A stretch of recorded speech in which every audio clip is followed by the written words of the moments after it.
And now, race fans, for the most famous words in motorsports. On behalf of Arizona 811, please welcome Sandra, Bryce, and Allie.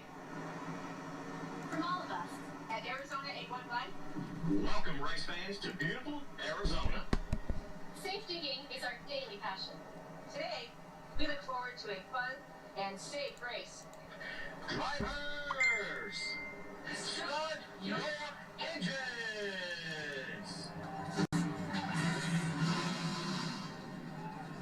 The engine's on fire. It's just about time to get down to business in the desert. And one of the stars, Ty Gibbs. Hey, hold on, guys. I'm here.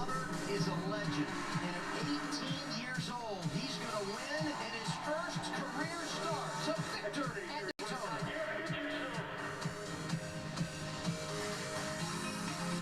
I'm a Verizon engineer. Shit. Part of the team. Shut up. Commercials. I'm texting. Hold on. I got to get the YouTube app on my phone. Then I can see comments. I made it back home just minutes ago. As a matter of fact. Just made it back in time for this race. I timed it out perfect. To quote Larry McReynolds, I timed it perfect. I really did. I got back in the house at like 20 after 5. I was like, shit, yeah, I made it home to watch the race. I live in Rutherford County. I went over to Concord Mills Mall near Charlotte today. So it was like an hour and 20 minutes there, an hour and 20 back. I was in the mall for a few hours.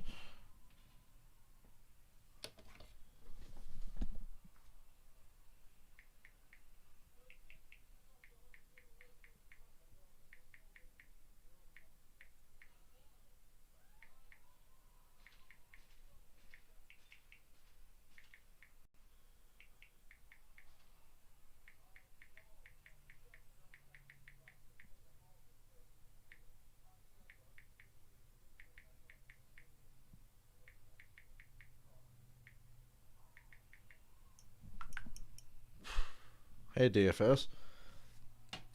I spent the day in Charlotte. Like I said, just got back a few minutes ago.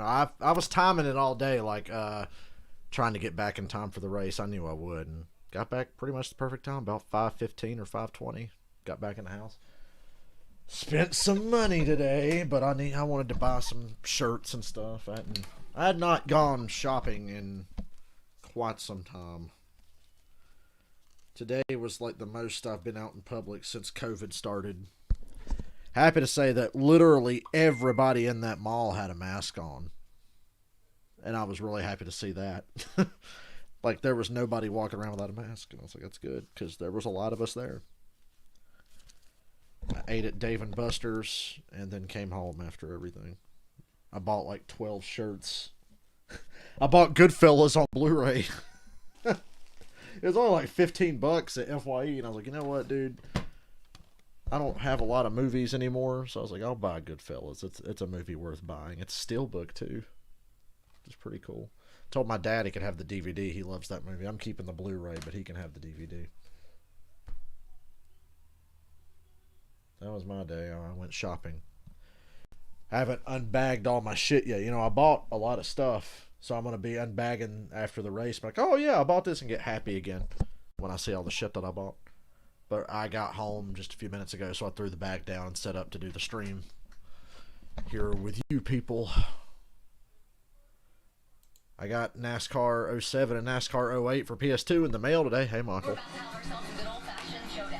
It's good to be home, though. I was getting tired. Yep, I'll go with Allgaier. He's obviously one of the favorites, but could have went with Hamrick, but I'll go Allgaier.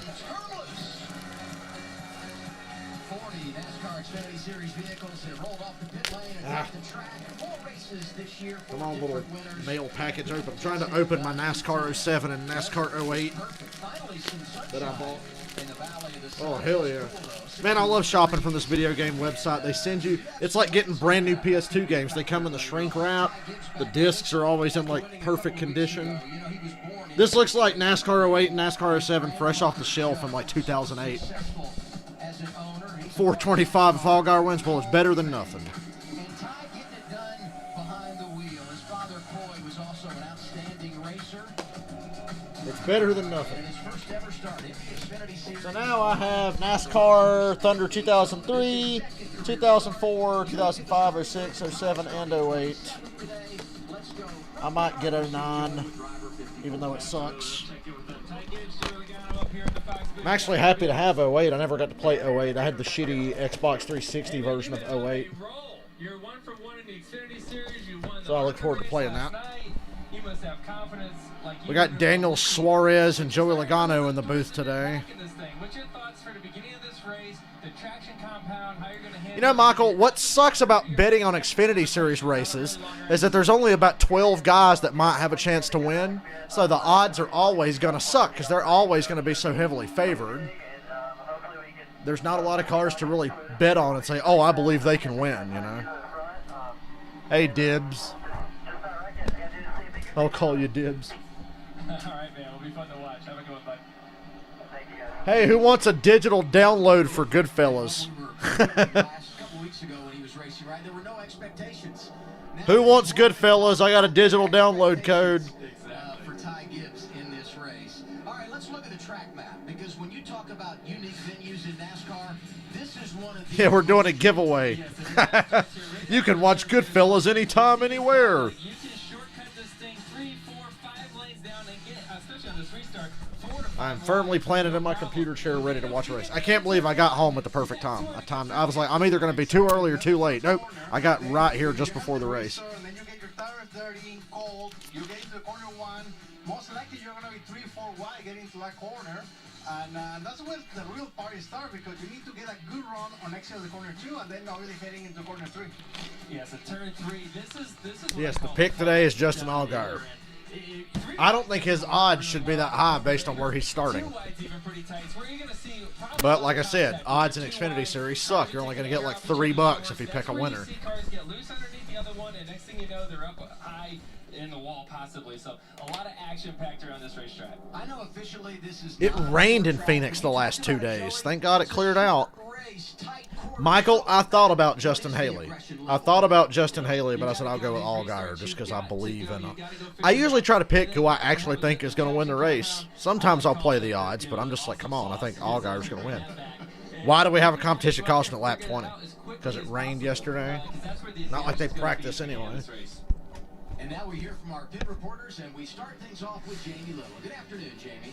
Good afternoon, Adam. Good afternoon. It's fucking 5:40 here on the East Coast. One position short. Well, today he's focused on. Don't be surprised if Ty Gibbs wins again. Actually, in part, he's very confident because of the man on the box. That's Jason Ratcliffe. Jason Ratcliffe won here 4 times in the Xfinity Series. 3 of those wins coming with Kyle Busch. And by the way, one of those races was the perfect race. They led all 200 laps. Jason told me he's looking forward today to making new memories. What's my opinion on Daniel Suarez? Decent driver. I don't think he's anything special, but he's a decent driver. He impressed me when he was in the Xfinity Series. I think his opportunities in Cup have not been that good. Even though he drove for Gibbs and he drove for Stewart-Haas. We all know the teams he drove for at Gibbs and Stewart-Haas were the redheaded stepchilds of those teams. My opinion. I didn't watch the ARCA race. I heard it rained during it.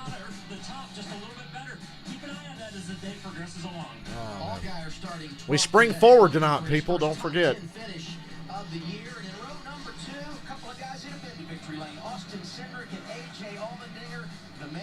Spring forward. Oh, I love Austin Cindric's car. Are you seeing that? Austin Cindric's car is white with pink numbers. Oh, that's beautiful.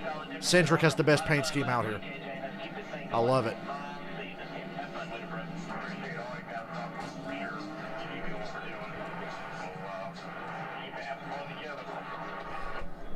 See our race analysis. First 2 stages, 45 laps. I get $4.25. Yeah, $4.25 is really going to put a dent in what I just spent at the Concord Mills Mall in Charlotte.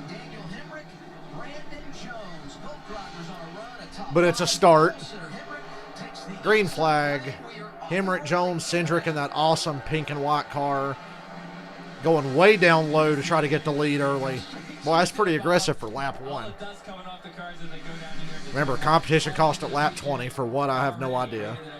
Cindric takes the lead already.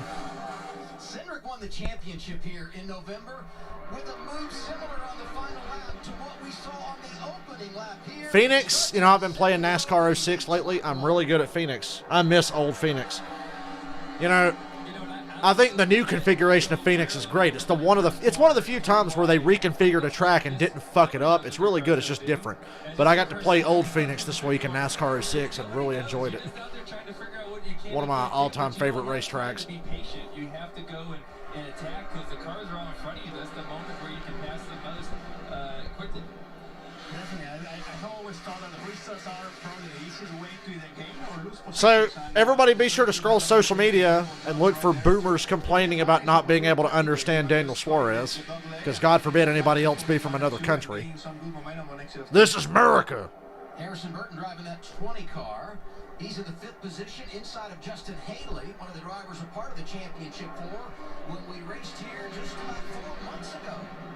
I almost forgot that Justin Haley made the championship 4. You see everyone down there in 3 and 4. Everyone's staying out of the awesome sauce right now, but it's probably just getting a little timid of it the first time you get up in it. I don't think this track needs a traction compound in that higher groove. I think they run up there anyway. Especially as this track has aged. It's been, what, 10 years? Gregson 3 wide under Allmendinger, and Josh Berry takes the spot. Pretty impressive move. Everybody was taking care of each other there. Super windy, which means that the special sauce that you called it. Suarez is already cracking me up. So it's gonna take a few I like Suarez as a person better than I do a driver.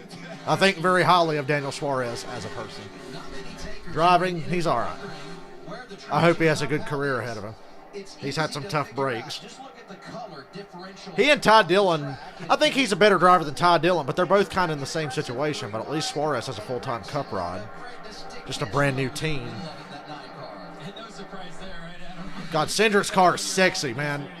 I want that die-cast. I think Haley's better than Mikey. I think Haley can win at a bigger variety of tracks than Michael could.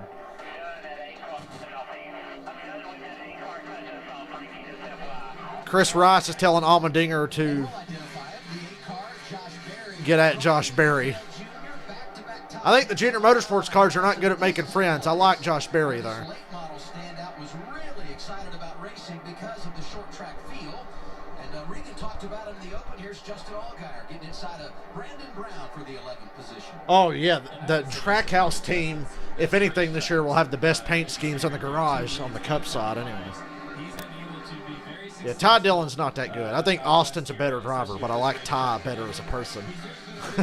I would hire Ty Dillon before I would Austin Dillon just because I genuinely like Ty. I've really come around on him. You guys need to check out his vlog he posted the other day on his YouTube page. How do you get your confidence back when it slips a little bit, Daniel? I think you can never count a guy that has the experience that Josie has, especially when it comes to Phoenix, like you guys were talking. I still don't know why we need a caution in such a short stage anyway. And I really Seems like a waste of time to me. Chevy Camaro, in the second half of the I'd like to see Josh Berry in a full-time Xfinity ride. his experience is going to come to life. Whenever Dale Jr. comes to his senses and figures out a way to move on from Noah Gragson and lose Gregson's daddy's money, I'd like to see Josh Berry get that car, see what he can do with it. Or John Hunter Nemechek. I'd like to see John Nemechek in a Junior Motorsports car full-time. I think that'd be a good fit for him. I know he wants to get back to Cup. Maybe there'll be an opportunity with 2311 if they want to expand. I would love to see 2311 have like 4 cars in a couple of years. Just more opportunities. Yeah, Brandon Brown consistently runs like 12th or better. Sieg, it depends on the track. For some reason, Ryan Sieg's really good at Las Vegas. But Brandon Brown's pretty solid everywhere. Xfinity Series, those back-level teams, some of them have started to come up and run top 15 and squeak into the top 10 a lot more often. That's been encouraging. I've noticed that in the last year. Xfinity's getting a little more competitive than it used to be. Still not enough for me to pick one of those guys to win a race, which is why we don't get a lot of money if our Xfinity picks win. Unless Kyle Busch is in the race and you pick somebody other than Kyle Busch. That's how I got good money in the truck race last week. like $14 or whatever it was, because it was like Kyle Busch 2-1, and then everybody else was like 11-1 or worse.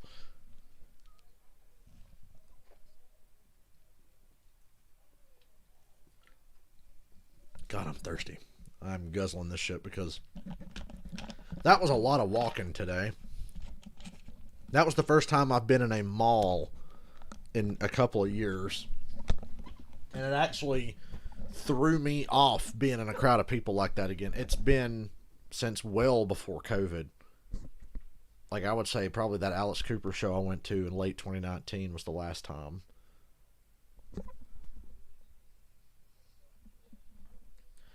You know, I worry in Cup, like, it's exciting to have those younger guys finally step up and be threats to win every week and different teams running up front. I just hope the new car doesn't set that back. You guys remember when the COT came in? You remember what happened when the COT came in? Guess who won over half the races? Hendrick. One team won over half the races. I hope that doesn't set everybody back that's not a big money team next year.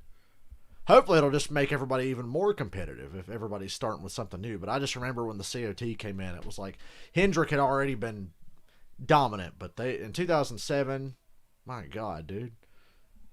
And then in 2008, 3 guys won over half the races: Kyle Busch, Carl Libber, Jimmy Johnson.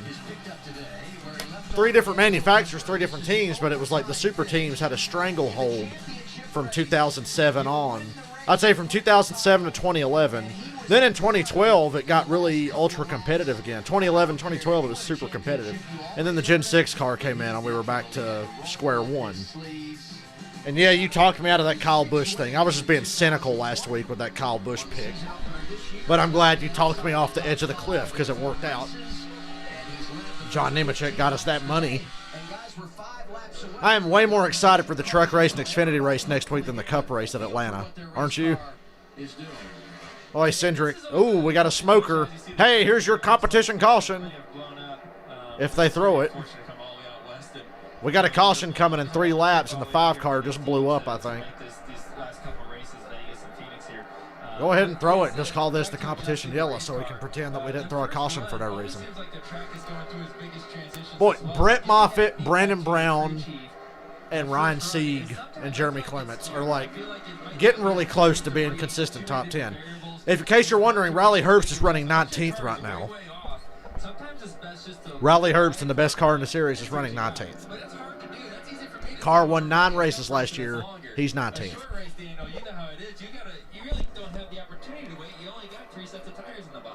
Yeah, you have to go. There is no time, and actually, you know, I've been paying attention to the 7 of Allgaier, and he's been going. He's wasting no time. He knows that he has a competition caution coming in lap 20, and You got Hamrick's got a third, and a second to start the year. You got to think he's due. But Joe, you said it. 3 sets of tires. I think Hamrick is going to win a race very soon. It's obvious I think he'll win this year. I don't think he'll be like Chastain last year where we just keep expecting him to win and then he never does it. I think Hamrick's going to win eventually this season. When will Tony get rid of Riley Herbst? Probably after this year. I'd be willing to bet that's a 1 year and done kind of deal. Herbst is just a holdover until they can get somebody better that has a little bit of money behind them. And he barely even looks like that. 18 going on 15 and driving like he's 35. All right, we're on lap 20. The caution should come out. I'm surprised the caution didn't come out when the 5 car blew up. Ryan Sieg's the biggest mover of the race. He's gained 13 spots.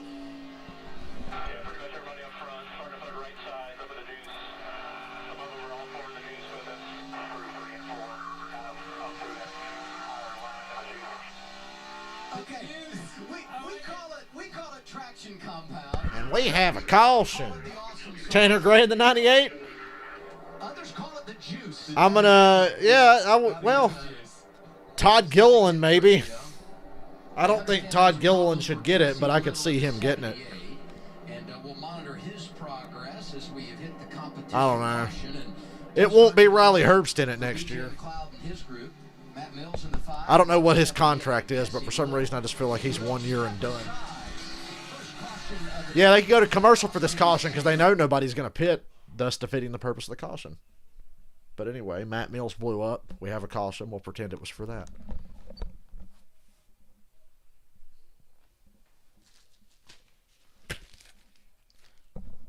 Found a video game store today in the mall that had NASCAR 07 and 08. And I was like, well, if I'd have known that, I wouldn't have even ordered them online. I would have just bought them here.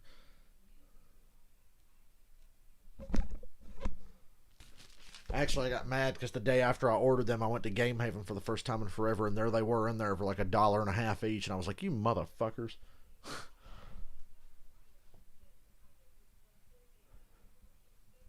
It's hard to say who gets that 98. Maybe Herb stays in it just because they can't find anybody else. No, Natalie Decker's going to get... Nah, Haley Deegan's going to have it eventually. Not next year, but maybe year after. Haley Deegan will get it the year after next. Yeah, maybe Herb stays in it next year, and then the year after is Haley Deegan. I think that'll be the lineage. The 22 car? That's a good ride. Whoever gets it's going to be happy. I don't know, does Tim Cindric have any other kids he can force in that fucking car?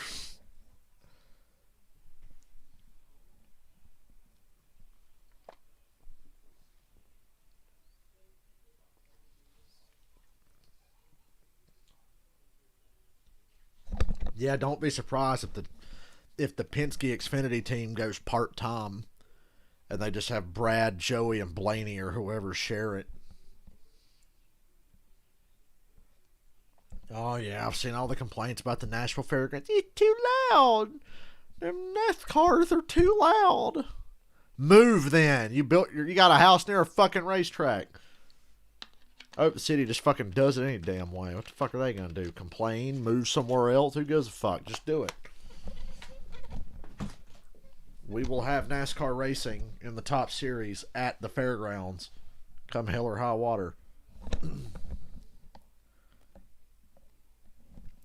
You know, I said this a minute ago. I'm so proud of the boomers in the mall. Everybody had a fucking mask on. And I gotta admit, after several hours of wearing it, the backs of my ears started to hurt from where that shit was pulling on me, but I wore the goddamn thing. Yeah, Bill Lester's driving the 17 truck at Atlanta, and Kevin Harvick's driving the 17 truck at Bristol on dirt. Harvick is then running Circuit of the Americas and the Indianapolis Road Course as well in Xfinity. So after Ross Chastain forced Kevin Harvick into Xfinity retirement, he's gonna be back now. The original Leach driver, Kevin Harvick. Nah, Mark Martin's the original Leach, but Kevin Harvick was the one that popularized it. Comes your way next on FS1.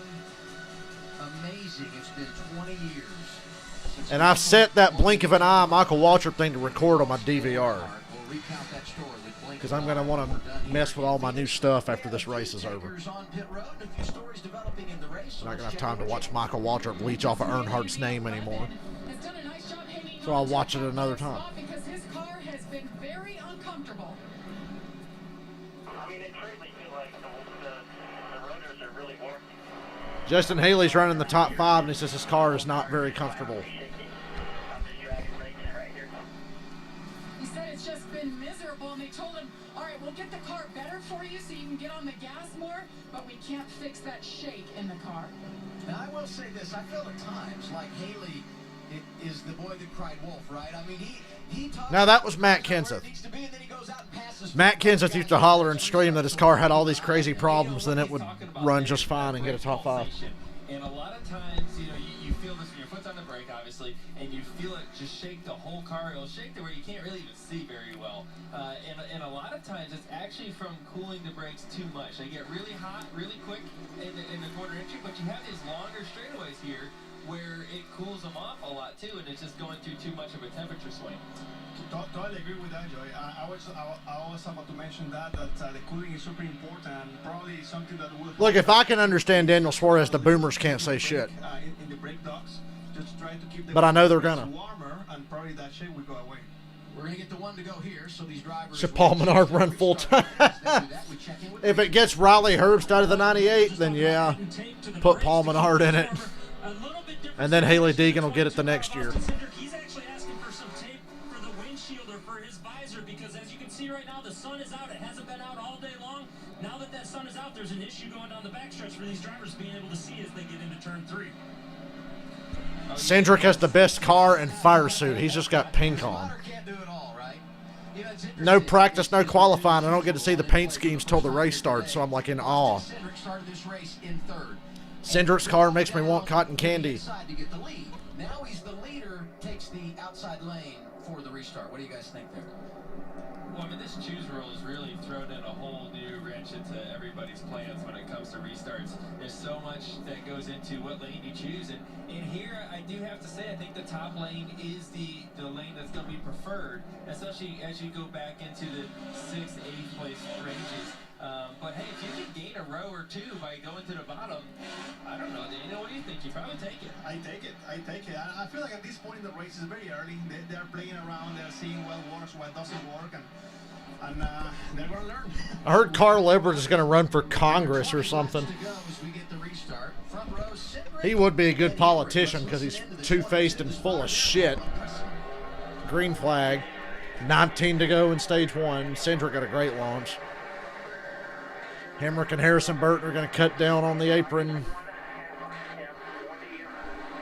Every time I see car 4 wide, Gregson on the outside. Every time I see cars side by side at Phoenix in the corner, I think one of them's going to lose it and spin out. Every time I think that's going to happen.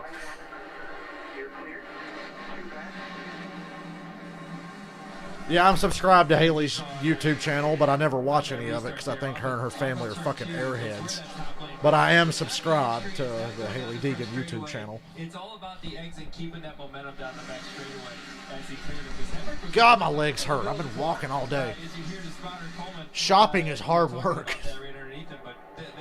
You gotta walk everywhere. Man, you can't compete with that. Yeah, I want to be honest with you, Joey. I had some doubts on that because obviously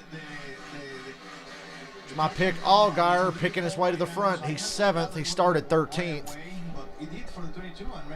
I think he'll be a factor by the end of this race. And Brandon Jones was in that outside lane as well. He jumps up to 2nd. Gibbs' car is running 2nd to 4th right now. There's the 4 wide on the restart. Noah Gragson in the 9. He's working the high side off the corner. He kept some momentum. He's going to try to clear to 7 and get to the bottom. I tell you, like Amigo said here, it's all about the restart. Allgaier in the top 5 now. He just passed Haley and Gregson down the front stretch. Here comes Justin Yay. Allgaier. He is so comfortable at this racetrack from 12th to 5th since the start of this thing. The start of this thing. This is what I like, turn 3 here. This is almost a game of chicken. You're trying to, And yes, when I was playing NASCAR 06 and racing at Phoenix, I kept forgetting that the start-finish line is on the back stretch. The back straightaway now, as it is. I was like, oh yeah, old Phoenix. They talk about going in opposite directions. Allmendinger in the 16 going backwards. The Toyota onboard, that's Ty Gibbs. Started this race 27th. He might be in the top 10 by the end of stage 1. That's a major statement when you consider how difficult it is to pass here. Absolutely. And Joe Gibbs Racing has an amazing record at Phoenix Raceway. You won a lot for him? Yes, they won a lot. Now, that being said, Allmendinger's car looks awful right now. You could see it out of the front camera. Gibbs, Allmendinger's wiggling into the corner. Looks like he has no grip whatsoever in the rear. Yep, no rear grip. Look at that car. Must have missed the setup on Allmendinger today. Good God, what a mess. Michael Annett checking up that whole line. Opens up the door for Gibbs. Gibbs is making good time now. He's really taken off since the restart. Also Michael Annett up there trying to get in the top 10. Cindric Jones, Harrison Burton, Hamrick, and Gregson. Yep, Gibbs is 12th. And we go side by side. Let's get Kenseth in the 98. Hell yeah, dude. Or Tony Stewart. Just Tony, run it your damn self. Tony Stewart, just run it full time, man. Oh, he'd go nuts racing people like Tony Stewart would kill Noah Gragson. He would. He would go nuts racing some of these fucking kids. Cindric, too. And I like Cindric, but Tony would fucking hate racing Cindric. He'd hate Gregson. Ty Gibbs probably piss him off. He'd get mad at Herbst if Herbst was in another car for just getting in the fucking way. Yeah, some of these kids he wouldn't like too much, I don't think. I can't imagine Tony ever doing anything NASCAR ever again behind the wheel. God, Allmendinger. He's somehow making it where he just passed Moffitt, but Moffitt's going to cross him over. Hey, there's Riley Herbst creeping into the top 15, 36 laps in. Two cars that are not handling well right now, Michael Annett and A.J. Allmendinger. They're the ones moving around the most on these onboards I've seen.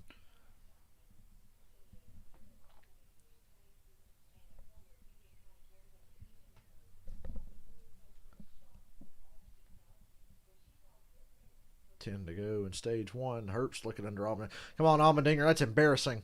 You get passed by Riley Herbst, you've got to be embarrassed. He's probably about to. That car's wiggling off the corner, but he's somehow getting the power down. Yeah, I'd like to see Hamrick win. If Hamrick won today, I'd be very happy. It'd be nice to see. Looks like Cindric's just going to run away with this shit, though. Remember Brennan Jones beat Kyle Busch to win here last year? I didn't stream that race because I was like, fuck it, I'm protesting it because I didn't like Cup guys in Xfinity. And I didn't stream it. And then it was a really awesome fucking race, and I felt stupid. So ever since, I've streamed every Xfinity race since then last year.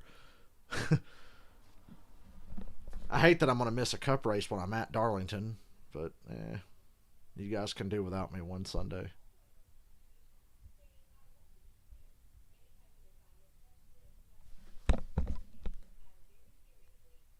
Ooh.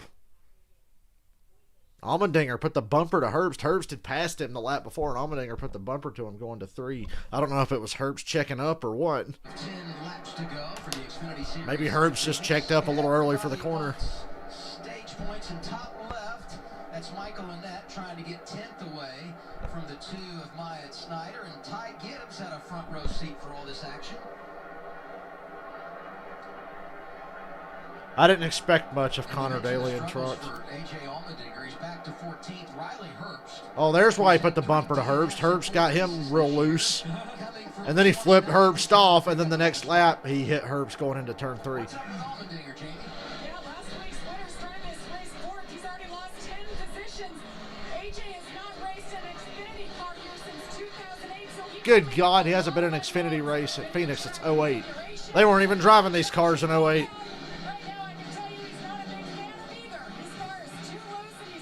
Yeah, look how loose. Allmendinger's car looks loose from a mile away. I can't imagine what it's like to drive that thing right now. It looks like it's been out of control since lap 1.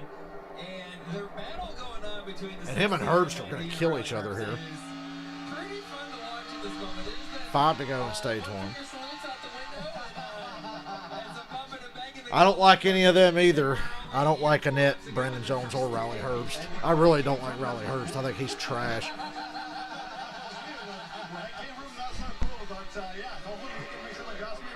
Ty Gibbs is in the top 10. He just passed Josh Berry for 10th.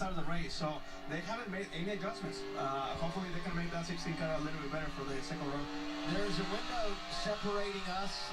I want no one-finger salutes in the television booth, all right, guys? I've seen Daniel fight here on pit road before. I don't want to get in the middle of that. There were no finger salute there. Let's keep that. Ty Gibbs, you saw there get by Josh Berry. He's now worked his way into the top. I don't hate Brandon Jones as much as I dislike Herbst and Noah Gregson. With just a couple of laps to go. I think Gregson is a fucking no-driving son of a bitch, and I think Herbst just has no redeemable qualities whatsoever. Michael Annett's just a waste of a good ride. Very fast here the last few races, and we heard that in the pre-race a little bit about how confident he feels about this racetrack. And, you know, I also look at that along with this flat traffic that they're all running through. You know, Cindric, obviously a fast race car, clean air helps as well. There's some, wow, Gibbs is second, third, and fourth. I don't know why it didn't dawn on me till just now. Up in the juice, the awesome sauce, and you're going to have to move around. You're going to have to try to... Joe Logano and his stupid Connecticut accent. Can he just shut up for a little bit? To give that special sauce right now, you know, there is a speed there, and every time that you get away from that, you know, it's just not as fast. And those slow cars, they just want to stay in that traction. Austin Cindric wins stage 1. Very uneventful. Austin Cindric back to the green and white checker flag. He wins the opening stage, and he's now won either the race I am really tired. In every event this year, batting 1,000 when it comes to scoring playoff points. Jones, Harrison, Burton, Gregson. He didn't wreck him. That was Joey throwing a block. Brad wanted to be pushed by Michael McDowell. Brad had no problem with what McDowell did. He was pushing Brad. Brad pulled out a line to make a move. McDowell went with him. Joey Logano chopped him, and it upset Brad's car. And what's Michael McDowell going to do? Lift in that half a second? Michael McDowell didn't do anything wrong. That was just Joey being Joey and blocking like a dumbass. But at the same time, you could say, well, of course you're going to block. It's the last lap. I don't know. I put the blame more on Logano than I do anybody else. McDowell was just the guy who happened to really benefit from it. And when that wreck happened and I saw the caution lights come on, I said, oh, God, did Michael McDowell just win the Daytona 500? He sure did. And notice nobody's talking about it now. What a forgetful-ass Daytona 500 we had this year. That race stunk to high heaven, and then Michael McDowell won, and now nobody cares. Nobody cares. It was such a nothing race. It'll be an answer to a trivia question years from now because ain't nobody going to remember shit about that race. It was so boring.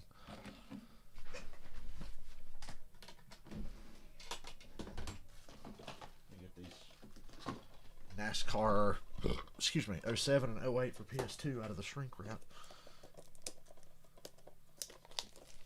If you're going to go shopping online for used or old video games, eStarland is a great website. They have always done me right. They send the games to you in fucking shrink wrap, and there's never a scratch on these discs. They're like brand new games. Oh, Kozlowski was talking about Logano. Brad and Joey are not on speaking terms. They've had like team meetings since, but like nothing got resolved, and Brad's really, really bitter about it. So Brad was mad at Joey, not Michael McDowell, really.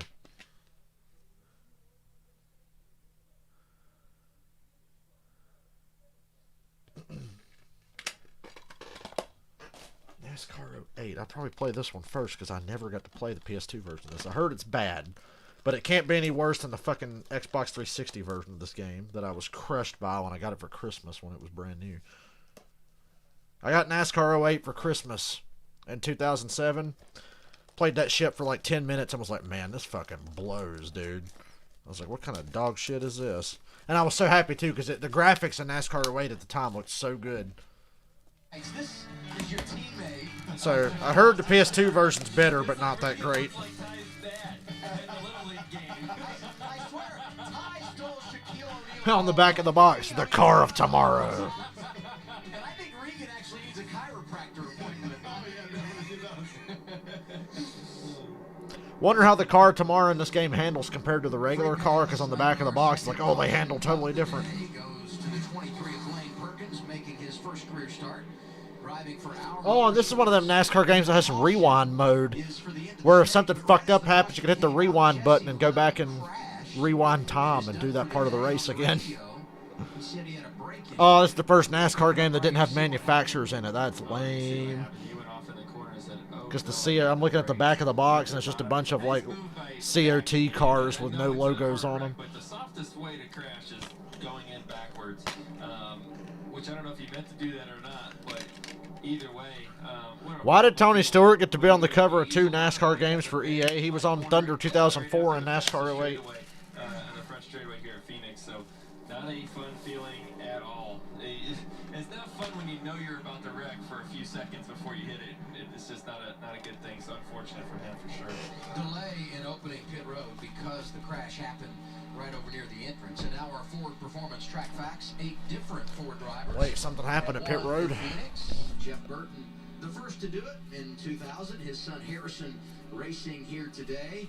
Austin, of course, got it done in the championship race. Joey, you're on that list. One of Last night I was playing NASCAR 2005, Chase for the Cup, and I was doing a truck race in my career mode at Las Vegas, and I got to like a 1.2 second lead.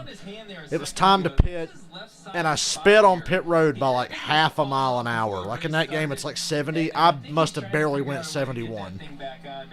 And I got so fucking mad because I went from leading the race to being like 12th when they cycle through pit stops. I drove my ass off. And I passed Bill Lester and fucking Bobby Hamilton coming to the white flag. Like, we crossed the line for the white flag, and I passed them 3 wide. Ended up winning the race. I was so mad when I sped. Because I was like, oh, shit, I sped. I'll make it up. When I saw how far behind I was furious. For me, when I was working with him, my English wasn't that great. So that was pretty funny last night. You know, here's how he got those issues with the mirror. Yeah. Now, he was doing some TV for the ARCA race last night. Maybe that mirror's just to make sure the makeup... This caution's taking forever because something happened on pit road. I tried to make my mirror go away. I don't want to see it. It scares me to look at it. Hey, as we ride under caution, we remind you of this tomorrow. Yeah, as we ride under caution for eternity. I can be excited about the Cup race this week. High horsepower, low downforce. Woo! It'll be a real race tomorrow. Yeah, I can accept your Discord friend request. Did you find me on the Twisted Toe racing thing?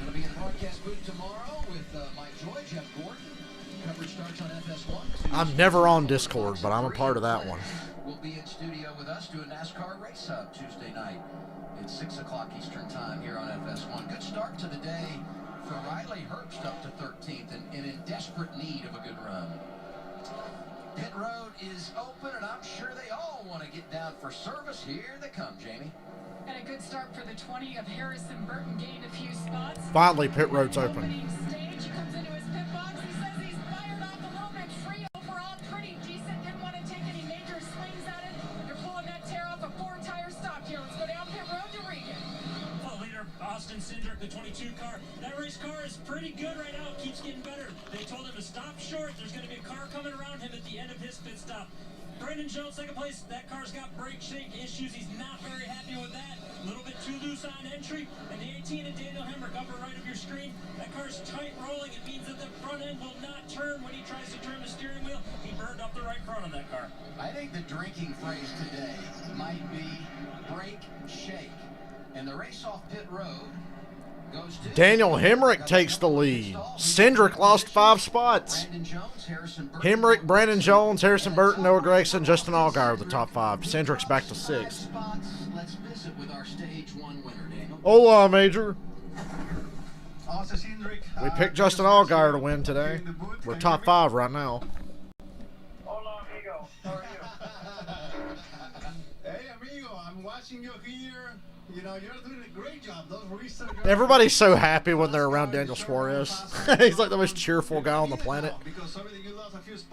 He can kick Michael McDowell's ass, though. We learned that a couple years ago. Do you think you can make it back up front? Yeah, I think we're going to pass car shop Ford Mustang.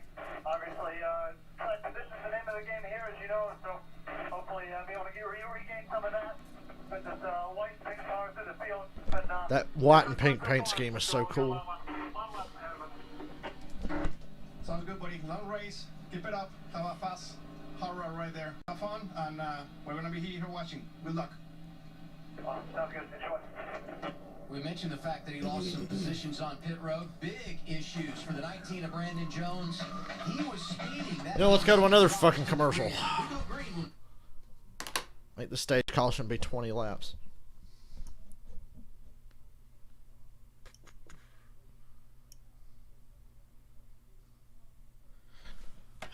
Okay, I'll go to Discord right now on the stream because I mean there's nothing to hide on here. Excuse me.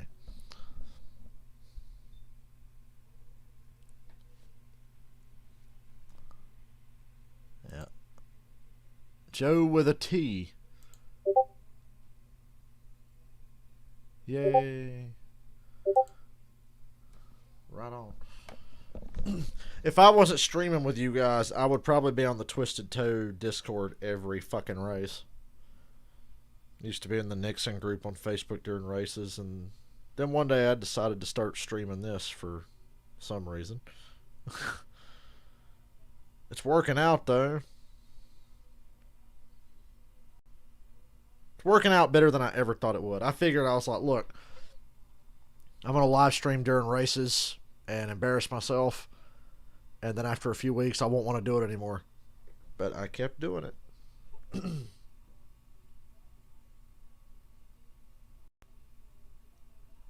going well.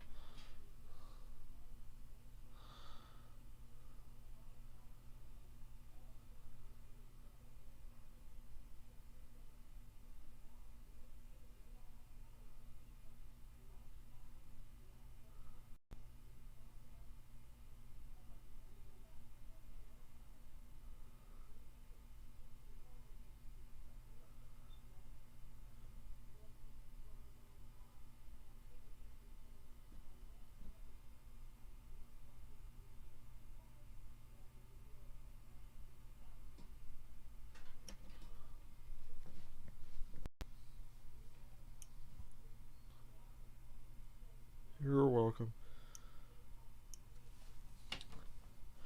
Right, this race needs to liven up. I'm really tired. I hate when races get like into a lull when I'm already tired. I've had a long day.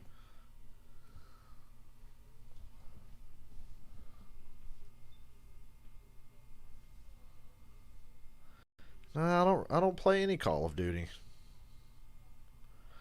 I could download Black Ops, but I don't play Call of Duty. But I have it on my PlayStation because it was like a free game. Oh, they're back. Oops. Uh-oh. Come on, remote. Well, all the way to the left, you see on the top it says team. That's what it's all about when you come down pit road. Cindric's crew had a pretty slow pit stop compared to most other That's what guys. you see here. You see what Daniel Hamrick did a great job getting about a second and a half rolling down pit road. That's coming in and out of your box, rolling time. If Gregson wins, you're going to be mad. So will I. They showed up when they needed to. So I'm cheering for fucking Hamrick and Allgaier, and hell, even Cindric at this point. Hamrick's teammate Brandon Jones doing We have been under caution for 10 laps. too fast, and he will start Yippee. at the rear. And as we get the choose here for the restart, here's 19 radio. Brandon Jones sped on pit road. He will go to the back.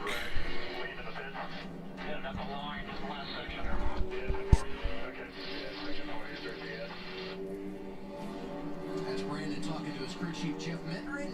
We'll have a lot of ground to make up when we go green in this second stage. And what he's talking about there is A lot of ground to make up and not a lot of time to do it because we spend so much time under fucking caution. We don't have speedometers in these race cars, so you have to go off an RPM. And the way we've really been able to maximize it is to have these lights set up to where you run. Everyone sets them up differently, but it sounds like for him, you don't want to hit a red light. That means you're going too fast. Maybe his green lights are where he needs to be in. So sounds like he just went a little bit too hard. You can see the lights on his tack right there, you know, right below his steering wheel, or in this case above his steering wheel a little bit. Those are the lights that he's looking at down pit road. This people is super tricky because you have a straight line and then you have the corner, so you have to speed up in the corner. It's one of the most difficult ones that we have in this schedule. And you got to find a pit stall and all of that too. On top of that, It's hard. Hamrick takes the outside lane for the restart. Hamrick, Harrison Burton, Allgaier, Noah Gregson. Gregson's been pulling really crazy moves on these restarts. He didn't get a launch good enough there to do much with Hamrick. Cindric's looking to take him 3 wide in the corner. Doesn't go for it. Plays it smart. Hamrick got really loose in the center. Oof. Really loose. Thought Gregson was going to pack it in there on him. Going to let Burton have a run at the lead here, coming out of 4 maybe. For the lead, the 20 is Harrison Burton. He was second in this race a year ago. And I talked to him last night. He's not forgotten about that. Caution, what happened? Something happened. Caution's out, and Adam Alexander hasn't even noticed. The 90 car. Dexter Bean got some rear end damage. So wait and see what happened here. I'm going to try to do a bumper cover back up there a little bit. All 4 tires are up. Yeah, they can patch that bumper back up. Early caution, stage 2. We'll step aside. Daniel Hamrick. You do that. Hey, Cade. Last weekend in Las Vegas, finished second. He's trying to. Boy, you love talking about what if Crafton wins a truck. It's possible. Well, this stupid format, anything's possible. This format, somebody could miss half the season and still win the championship. Ain't that a bitch?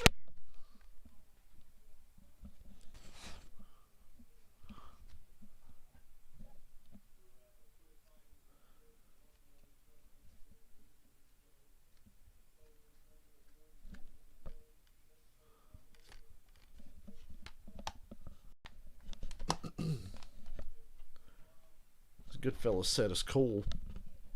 Got the Blu-ray and the DVD, but the DVD's a double-sided DVD with bonus features on one side. That's honestly annoying. Because then you can't touch any of the discs. Why is my phone making NFL noises? It's fucking March.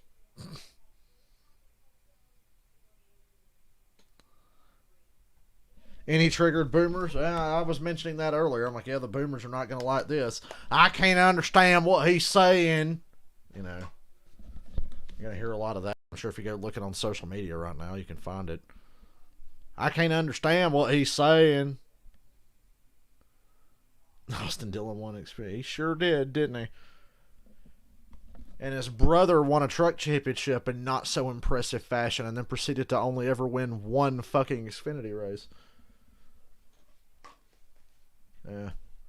Remember that time Austin Dillon passed like 10 trucks on the last lap at Talladega below the yellow line and NASCAR didn't fucking penalize him for it, then he won the championship because of it? I remember. Come on, Gregson. Get out of here, Stanley. We root against Gregson around here. Even when I bet on him, even when I had Michael bet on him for me a couple of weeks ago, I still rooted against him. He would have won me money at Homestead when he hit the wall. I was still happy. I was like, you know what? I'll give up that few dollars to see Noah Gregson eat shit into the wall. My pick today is Allgaier. Yeah, I've never watched Sopranos. I love Goodfellas and Scarface and all those movies. I've never watched Sopranos. That'll be something to binge one day because I'm sure it's really good. It looks like the kind of thing I would like.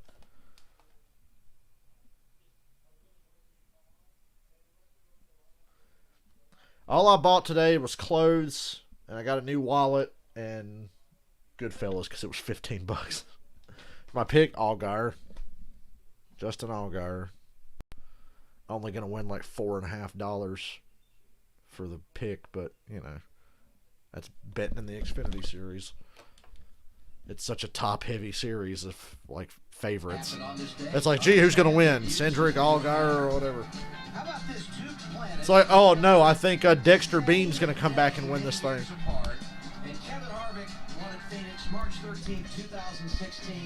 When is Kevin Harvick going to dominate Phoenix again? Hopefully not this weekend. I'm going to have to think long and hard about my pick for tomorrow. It's either going to be Larson or Elliott tomorrow. Maybe it depends on the odds. Michael, you have to get me the odds for the Cup race. But I've got some ideas in mind.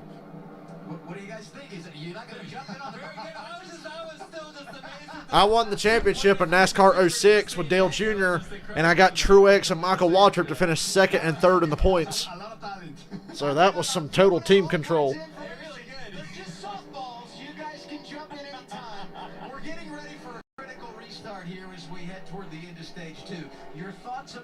People complained when Lee Diffie was in the booth for NBC. I can't understand that accent. It's like, gee, fucking dumbass boomer. Like we don't have accents. They don't talk right. They talk funny. I don't like it. I remember that when Lee Diffie was in the booth. People complained. So it would be interesting to see that. And also Brandon Jones coming from the rear. All you professional gamblers out there making me jealous. I wish I had the courage to gamble. But I'm afraid to fall down that rabbit hole. Are now all the way up the front, so it's going to be interesting to see how they play out. Like Joey mentioned, the traction component is coming in harder and harder, and we'll see how things play out. When Daniel came up here, I said, we just make it up as we go. I don't think he believed me. It's true, Daniel. Oh, Adam Alexander thinks he's so funny today, doesn't he? Amigo. Because he's Mexican. It's like Adam Alexander's never been in the room with a Spanish person before. Green flag. Hamrick, that's a two-car tandem right there. Gregson's shoving Hamrick. Boy, Harrison Burton almost got turned by Allgaier. I thought he might. He was blocking so low. Boy, Gregson was in a four-wheel slide going to turn one that time. Cost him third. Allgaier's through to third. Hamrick and Burton side by side. Hamrick clears him down the back. Everything is going according to plan.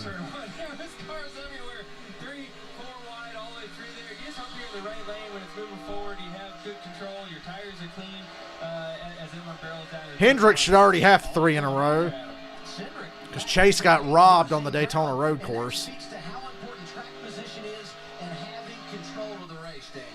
position and choosing the right lane. You know, the 7 wasn't in the top 5, and he just picked the bottom. He took a little bit of a gamble. Whoa, whoa, Cindric, hang on, buddy. They didn't even comment on that. Cindric's got back in traffic, and he drove in on Brandon Brown and almost whopped out.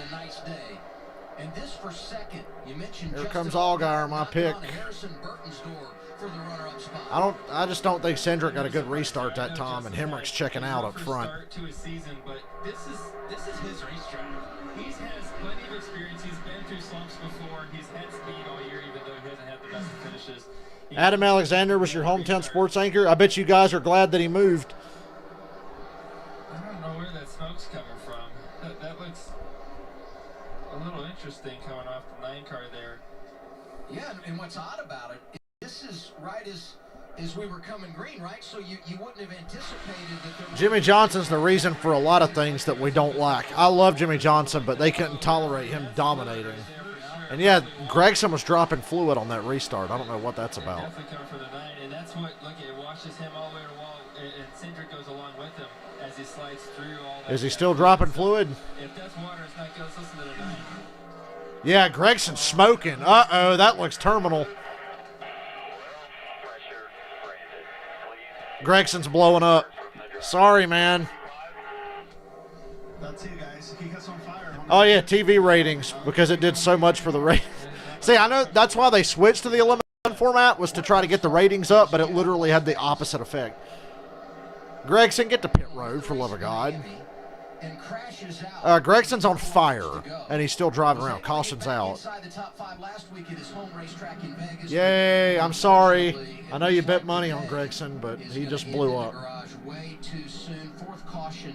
And I'm happy that he blew up. I'm sorry that you're not going to get your money, though. At least if he'd have won and you got your money, I could take some positivity out of that. But now that he's blown up, I'm just happy that he blew up. Yeah, very unfortunate because he had a fast car, and like you mentioned, what a shame. Fuck you, Noah Gregson. He took a little bit of a break. Kenseth is the reason why we got the chase to begin with. You are right about that. He hasn't been able to finish I never had a problem with how Kenseth won his championship. I was just frustrated as a junior fan that we finished 3rd that year and couldn't do shit. We were 3rd in the points, and Kenseth had like the most consistent season ever. Look at the stream of oil. And you know, we can clear our camera off to where we can see again. Right now, Austin can't really see very well. As we clean that back off, we need to see again. Matt Kenseth and Jeff Gordon got screwed. So who got actually no? Carl Edwards, Jeff Gordon, Matt Kenseth are the guys that have been screwed by the playoff format the most. And now Kevin Harvick, because Harvick will probably have. I think Harvick would have like 3 championships by now. Quinn Hoof.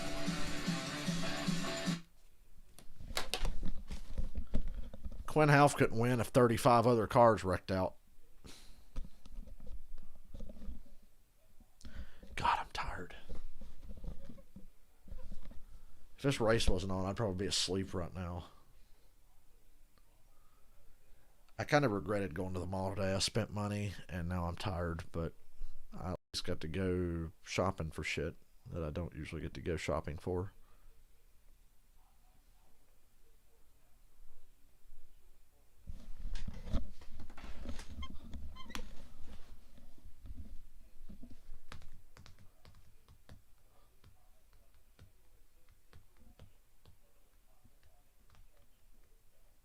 Hey, they're on lap 69. Very nice.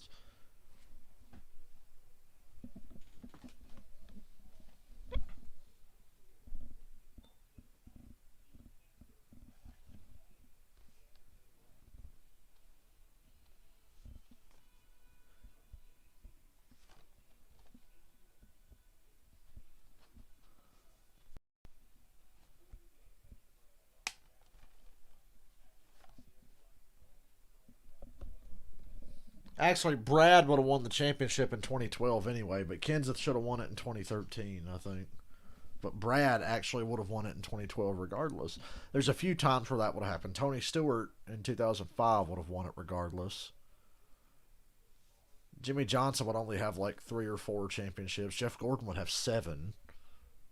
Carl Edwards would have a couple. The racing gods are definitely showing no mercy on Gregson.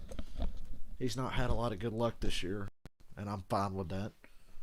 Because if Allgaier wins, it's all good with me. But it's really hard being a Junior Motorsports fan when two of their rides are complete wastes with Michael Annett and Noah Gragson. I like Allgaier, but even he's about outstayed his welcome. But if he keeps doing well every year and winning a few times a year, he can keep coming back.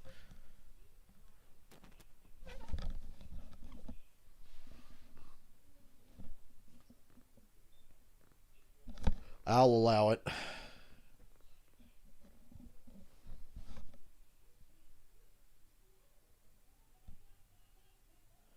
I remember Kyle Busch's pink fire suit with the little baby seals on it. Oh my God, you guys want to watch professional bowling tomorrow at 3 instead of the race?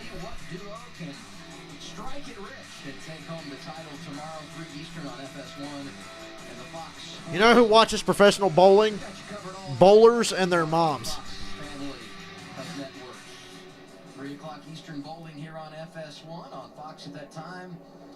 We'll have the Cup Series race from Phoenix, and there is Noah Gragson. You know, I was going to say it's a mechanical, so you can... I definitely say that's mechanical. And repair that, but obviously they are done for the day here. 3rd DNF this season for Gragson. And that's just such a tough way to begin the campaign when you consider how good they were a year ago, and you come into this season thinking maybe a threat to make it right back here in Phoenix and run for the championship. What can you tell us, Regan? Remember when he should have won Texas last fall, but he totally blew it because he sucks? That is my favorite live stream reaction I've gotten on YouTube since I started doing this. Was my Xfinity Texas playoff race from last year. Love going back and listening to that. I've only watched a few Danny B videos. I haven't seen that one. Terrible luck so far this year. Yeah, I mean, they definitely have had. Cindric's pink car is awesome. That's what I think takes a little bit of the sting away. You know, if you don't have speed in your car and you're having mechanical issues, you're getting caught up in crashes, that hurts a lot. But if you're running decent, at least you have a positive to take home with you. So you know what? We were fairly close on speed. You know, with the right circumstances. How about that, young Ron Hornaday? But Ron Hornaday's been old since like 2004. He was my sworn enemy in NASCAR 2005 when I was a kid. I totally agree, and you know, 3 DNFs is pretty bad, but when you look to the other side of the coin, Joey, what you mentioned that they have a speed, you know, they can go next week, win the race, and turn the luck around. And you look at Junior Motorsports today, while Gragson is out, Justin Allgaier having his best day of the season. In the 3rd position, Michael Annett in the top 10. Josh Berry. It's got to be another lengthy caution. That's a lot of fluid that they let Gragson ride around out there and drop everywhere.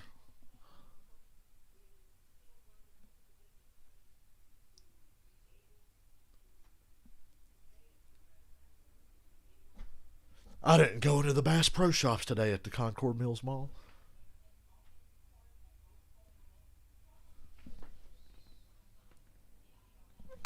I love bowling. I just don't want to watch it on TV.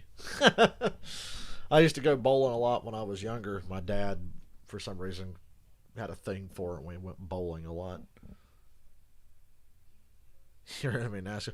Dude, in NASCAR 2006, I'm glad I finished my season. I was about to fucking strangle Greg Biffle and Mark Martin. Every time I got near Greg Biffle, he would block and chop me like fucking crazy. In a NASCAR 06, if your car gets even the slightest bit tight and they're squeezing down on you and you touch in the middle of the corner, the game will automatically send you both to the wall no matter how hard you get on the brake or try to stay out of it. If you touch somebody in a corner, you're going to the fucking wall, period. You're magnetized together.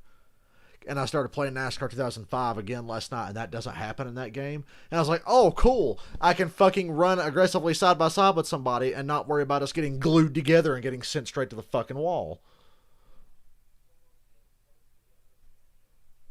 So, yeah, fucking Greg Biffle. He was like the biggest blocker. It was always cars. It was Mark Martin, Greg Biffle, Carl Edwards. Rusty Wallace pissed me off a few times. I was like, get the fuck out of here, Rusty. It's your last call anyway. It's 2005, dude. The same wreck happened every other race. 2 cars would get stuck together and go straight to the fucking wall. That doesn't happen in NASCAR 2005 because race last night. A few different races. I did like more of my career mode that I haven't played since the middle of last year. I picked right up where I left off. I did trucks at Watkins Glen, Busch cars at California. I did a modified race at the Old Spice Speedway, and then I did trucks at Vegas and Xfinity and trucks at New Hampshire, and none of that shit happened.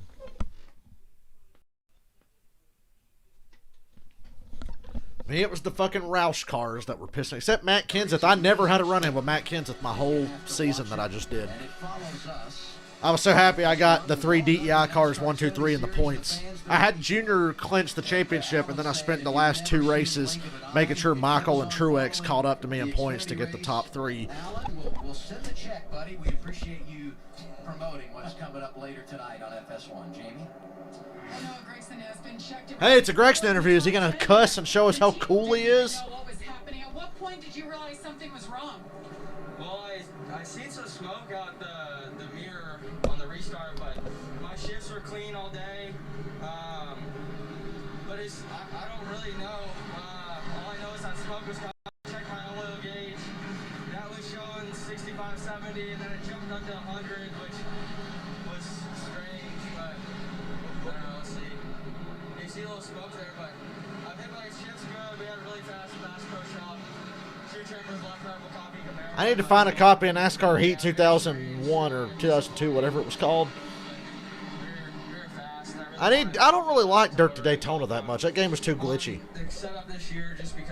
I see why people love Dirt to Daytona, but it's got a lot of glitches in it. What are you going to do? Thanks, Noah. 14 to go in stage 2. Hamrick, Burton, Jeb Burton, and Justin Allgaier. That outside line is the way to go on restarts. They just get such a launch. You can make time taking guys 3 and 4 wide down on that apron, but I love seeing the launch that outside gets. Hamrick's clear for the lead. Allgaier slipped back to 3rd. Another short run to end this stage. Allmendinger's back in the top 10. Boy, his car was evil in stage 1. Cindric's just stuck in traffic and not getting good restarts. Hamrick's car looks really good out front. Hamrick and Cindric, if they get out front, they both check out. And Jamie Little reported to us during one of the commercial breaks that they didn't know it. He had a tire going down when they made the pit stop at the end of stage 1. Caught a break with that caution, and now he's coming back. And the team car, Justin Haley, feeling good as well. He's going for 3rd around Justin Allgaier. And so this is the moment Haley and Allgaier were really close together off of 4. Here comes Cindric to the outside of Haley. I think he'll have a harder time passing Allgaier than he did Haley there. Because he didn't have the momentum. That's where you got to try to line all this stuff up on restarts to say, is it worth me taking the risk to try to pass the car if I can't come back up on the exit and I lose the momentum? A couple of young, aggressive. Riley Herbst is still not in the top 10. What do you see here? Yeah, Dirt to Daytona is better than what we have now.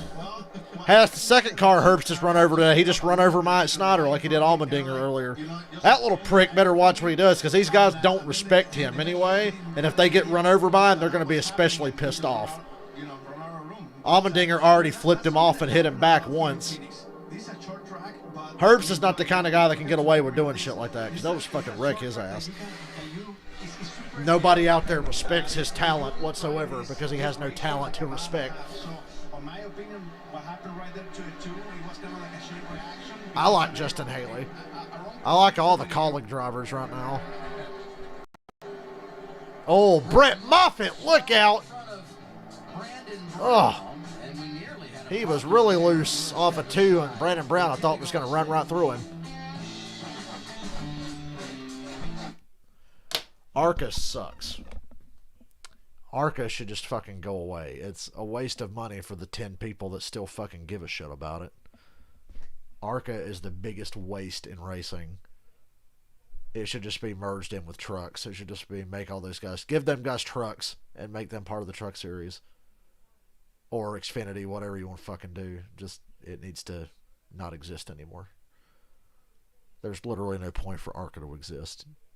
Nobody who runs ARCA learns a fucking thing that's going to help them. Even Ty Gibbs said it. He's the first one I've heard say it, and I was like, thank you, Ty, for finally saying what I've been saying about ARCA for years. It's fucking useless. We got a 3-car battle for the lead shaping up here. Maybe 4. Cindric's not far behind. He's 4th.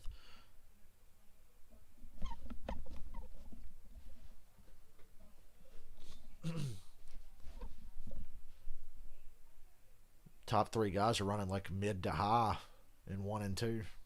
A lot of guys running up with 4 wheels in the traction compound. Well, there's Brandon Jones. He sped on pit road earlier. That's why he's further back. Hey, he's 11th again. Harrison Burton might have the lead here in a second. He's getting off the corner better than Hamrick is, and he's closed up on him. Yep, he's there. Just got to find a way around him. Hamrick's a little loose. Burton has to check up and go to the bottom and not run him over. I think that cost him time there. Trying not to run his teammate over. Yep. From the center off, is dogging his ass, really. Only 5 to go in the stage, and Allgaier's sitting right there.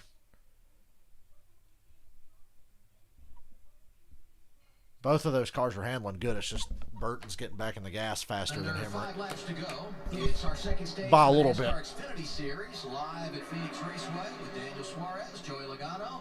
I'm Adam Alexander. All Gibbs cars at the front. Daniel Hamrick leading his teammate Harrison Burton. Allgaier is right there. And just behind them, Austin Cindric and Justin Haley. Boy, what I see out of this so far with only 4 to go in the stage, you got these 3 cars in there. Austin Dillon's a decent driver. But I say clean air, We talked about them earlier, Austin and Ty. I said I like Austin as a driver better than Ty, but I like Ty as a person better than I like Austin. You're still making progress moving forward, but not as fast as he looked when he was up front. If you're looking for an upset pick tomorrow and you're a bettor, bet on Tyler Reddick. Going for it right now, trying to get a bet on Tyler Reddick tomorrow. Make that money. And tell him I sent you. Tyler Reddick would be my upset pick. Hamrick starting to stretch it back out on Burton again, coming to 2 to go. I go back to what you said about momentum. You make the move, and if you don't get there, you can easily go in the wrong direction, especially when you got guys like Allgaier and Cindric who are back there and ready to pounce. When you see what happened there, he tried to make that move down into turn 1, and now look at the distance. Hamrick was able to pull all that distance off of turn 2 last lap, and that's 4 or 5 car lengths. Was able to do just because he didn't keep that momentum on the exit because his entry was so chopped off trying to make that pass. Pit road is closed as we are inside of 2 laps to go. One more. 1 remaining as they. Hopefully Allgaier can hold off Cindric for another lap for 3rd. Hamrick is being fast. He already great organization, fast race cars, and he's been finishing 2nd for a long time. So I'm sure he's hungry. Hey, good to see the 5 car back out there after they appeared to blow up earlier. To be able to get to victory lane. So. And Hamrick wins stage 2. I could conceivably pick Larson tomorrow. He's a stage winner. Right now I'm thinking Larson, Chase Elliott, Tyler Reddick, Brad Keselowski. Those are the guys I'm thinking of. Probably be somebody from that group. If we're looking for another first-time winner or unusual winner, Tyler Reddick's the guy. I would expect maybe good things from Alex Bowman tomorrow, too.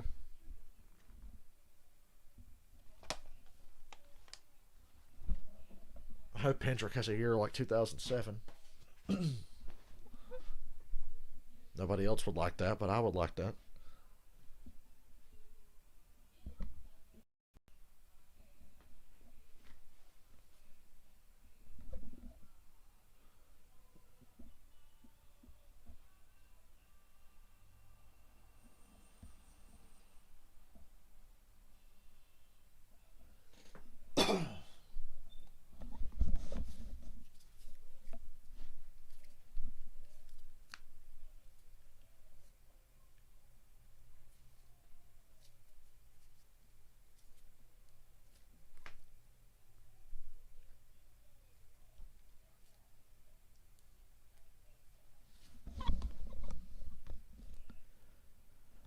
wonder where Brad...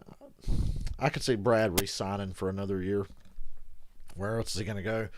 We know Cindric's getting the 21 car next year, so the 2 car will still be available. I would say Brad probably stays put another year with Penske, maybe 2. I don't see anywhere else that's going to open up that would make a lot of sense for Brad right now.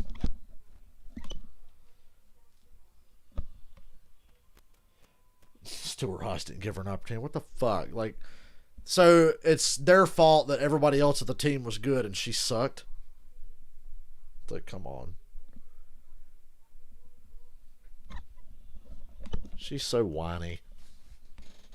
Danica just straight up sucked. Like, let's be real. She had no clue how to race in NASCAR. Just none whatsoever. She was garbage.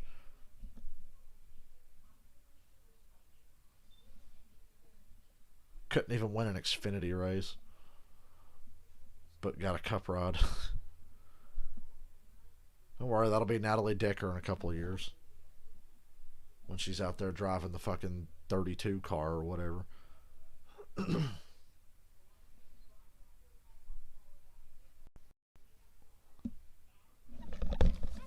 Celebration out west continues. Maya Snyder at the Four Corners. And Jamie Little hanging out with AJ Allmendinger. Coming up on halfway. Hamrick looks really good. Get him waving at us. That top 4 right there has really separated themselves from the rest of the field. Hamrick, Burton, Allgaier, and Cindric. Really strong, all 4 of them. Hamrick and Cindric can just check out on you, though. They're the 2 strongest. Absolutely not. Pit road is open. Everybody should have 2 sets of tires. So you come down, you pit here, and that saves one for the final stage. And it always feels like we have that long green flag run to end it here at Phoenix. We'll see if that plays out this afternoon. And when they pit, Hamrick, Harrison Burton, Allgaier, Cindric, and Haley are the top 5. This is where you can really get it done and gain some positions, Jamie. And we'll start here with Jeb Burton. Had a great run going all this race. He said the car was turning really good. He doesn't want much of a change because that long run you just mentioned, Adam, a 4-tire stop, good top 10 run for him.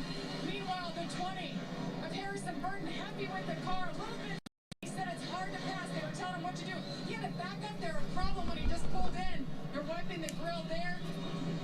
Let's go down. Well, Justin Allgaier on the left side of your screen in the 7 car. That race car is really... Who's going to win the race off pit road? Speed on the top side of the racetrack like you would like to. And your leader, Daniel Hamrick, they didn't really help his car that last run. He's not too happy with it. He is free and Show me the money. Lots of information on where other cars are running on that radio. And the race off pit road, and it's so hard to capture it here. It's Allgaier. Yay! Allgaier plus 2. Cindric. Justin Allgaier is the leader. Cindric second, Hamrick third. Josh Berry up to 4th. Where's Harrison Burton? Good God. The second stage, and he falls to 3rd after the pit stop. Let's talk to him, Daniel. Hey, amigo. Daniel Suarez here. Up in the booth. Do I think Hamrick can pull this one off? Absolutely. How is everything? Very strong car. The second stage, the car looks very sporty. My guy's in the lead right now, though. Do you think you can make it happen? Hey there, my friend. Yeah, I think so. Honestly, with the juice up here, it's definitely top dominated. Yeah, lap or so, but no, they'll probably make super teams. God, Harrison Burton's 19th. How?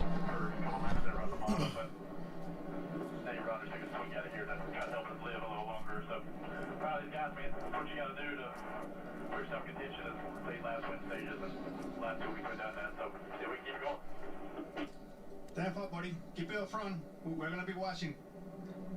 Good job, man. Good luck. It must be a Gibbs thing, calling the traction compound the juice. That's the second time. I am the juice. Right now, I am thirsty. Y'all give me 1 minute. I'll be right back.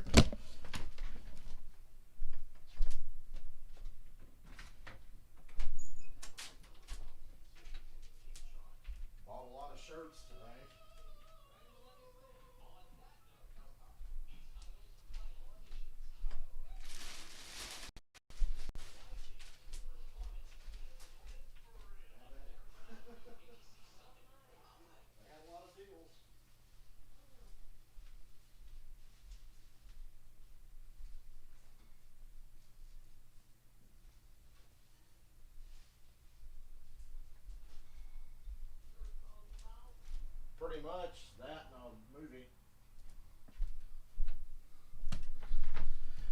1 second, guys. I'm still here.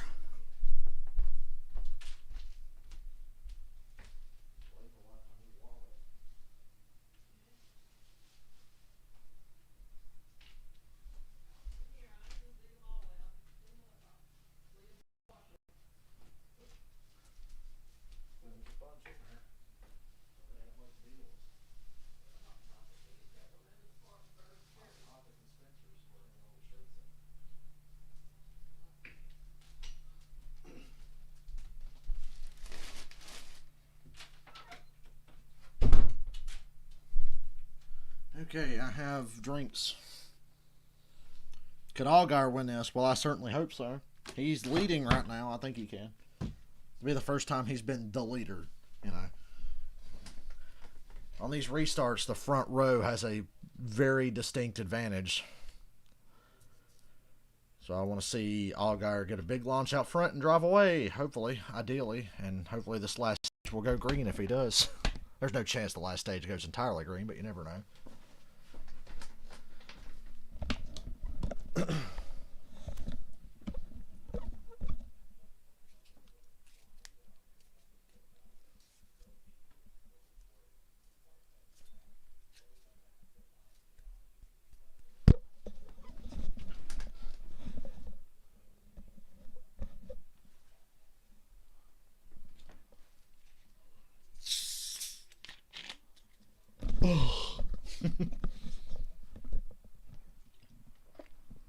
Ryan Vargas gets the lucky dog courtesy of Aaron's. Oh, wait, they don't do that anymore.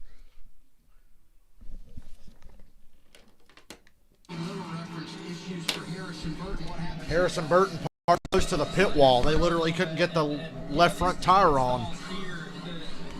So Harrison Burton's well outside the top 10 now. He had a really good car there at the end of that stage. So.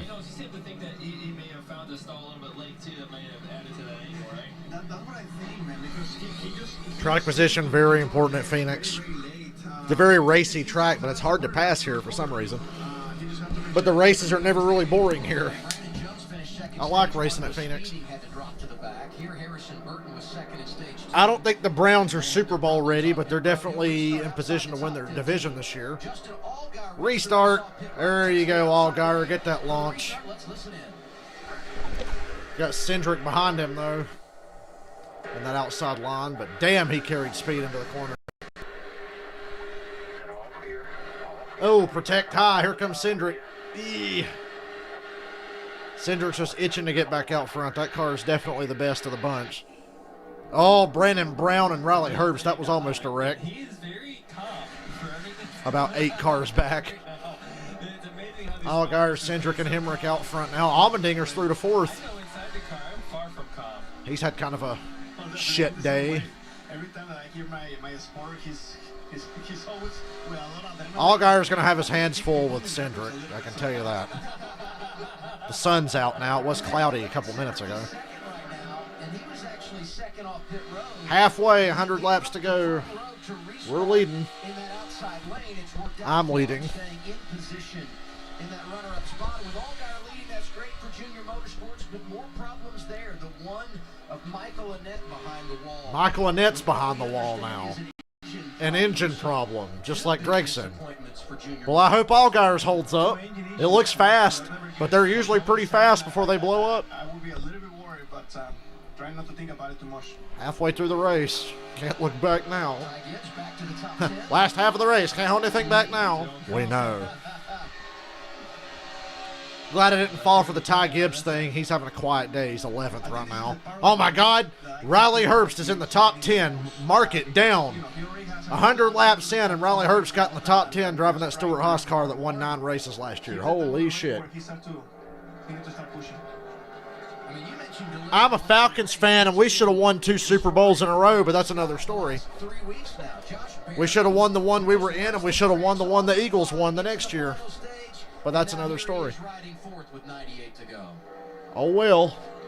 Got nothing to show for it now. We should have had 2 in a row. Every single week. And now he's had a few consistent runs in the car, but it takes some time to learn the crew chief, learn the team, let them learn you, figure out what you need in your race car, and you don't have practice to do it. So, I got a Falcons shirt today. Don't know why. Xfinity starts under I like to wear my failure on my shirts. Good God. Moffitt, Brown, Mike Snyder, Ryan Sieg looking to take him 4 wide. Can't get the nose in there under Moffitt, though. Snyder's going to clear them all off of 2. 13th on back. It gives you an idea of how hard they're racing.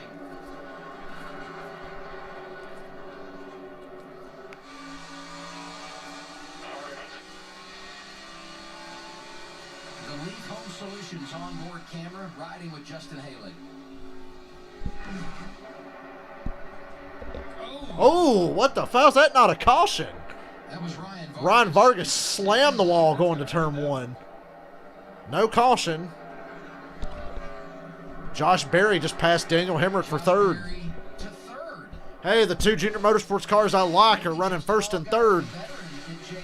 Told his young teammate too much about what it means to be successful and what it takes at Phoenix. He's doing very good, and to Joy's point, coming here, not running every single week without practice. Allgaier's got about a second on Cindric, and Cindric's got over a second to the car behind him, so they're definitely pulling away. Usually 2 into 68.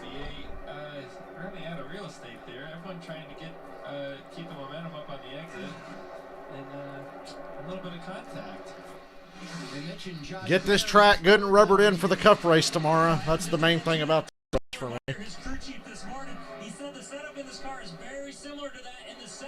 I tell you what Jordan Love is, DFS. He's a waste of a fucking draft pick.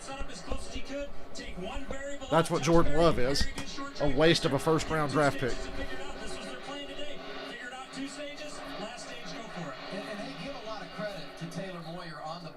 Years ago, he came here with drivers who had not been here. Ryan Truex finished 2nd to Kyle Busch, a top 5 run for Zane Smith. Taylor is not intimidated by bringing an inexperienced driver here. He's been very successful in doing it again today. Another good day for colleague racing. Allmendinger up to 4th. Jeff Burton, Justin Haley in the top. The fuck is that music? It sucks. Mute. Allgaier, Cindric, Josh Berry. I like how this race is going now.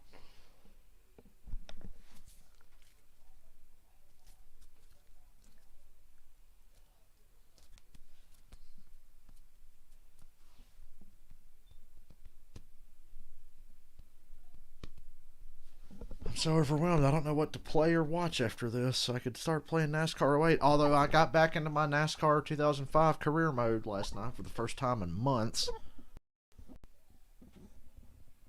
Oh, I don't know. I think what got me out of playing 2005 was when Heat 5 came out last year.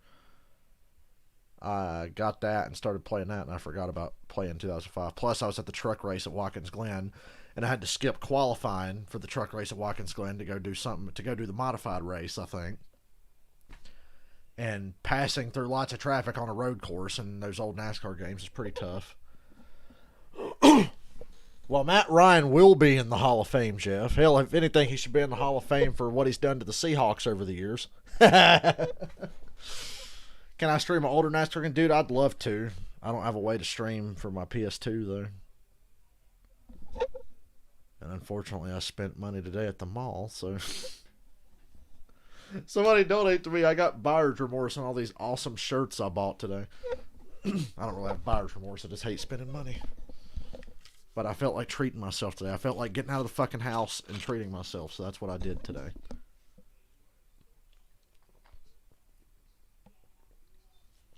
Got home 15 minutes before the race started. I'd call that perfect. I'll be happy to spring forward tonight, honestly. I'm getting tired of it being dark at 6 o'clock. Hell, it's 7 here right now, and it's pitch black.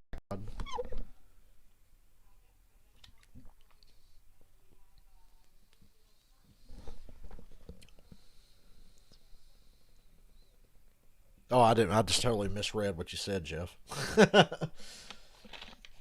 Matt Flynn for Hall of Fame. He had 500 yards against the Lions once.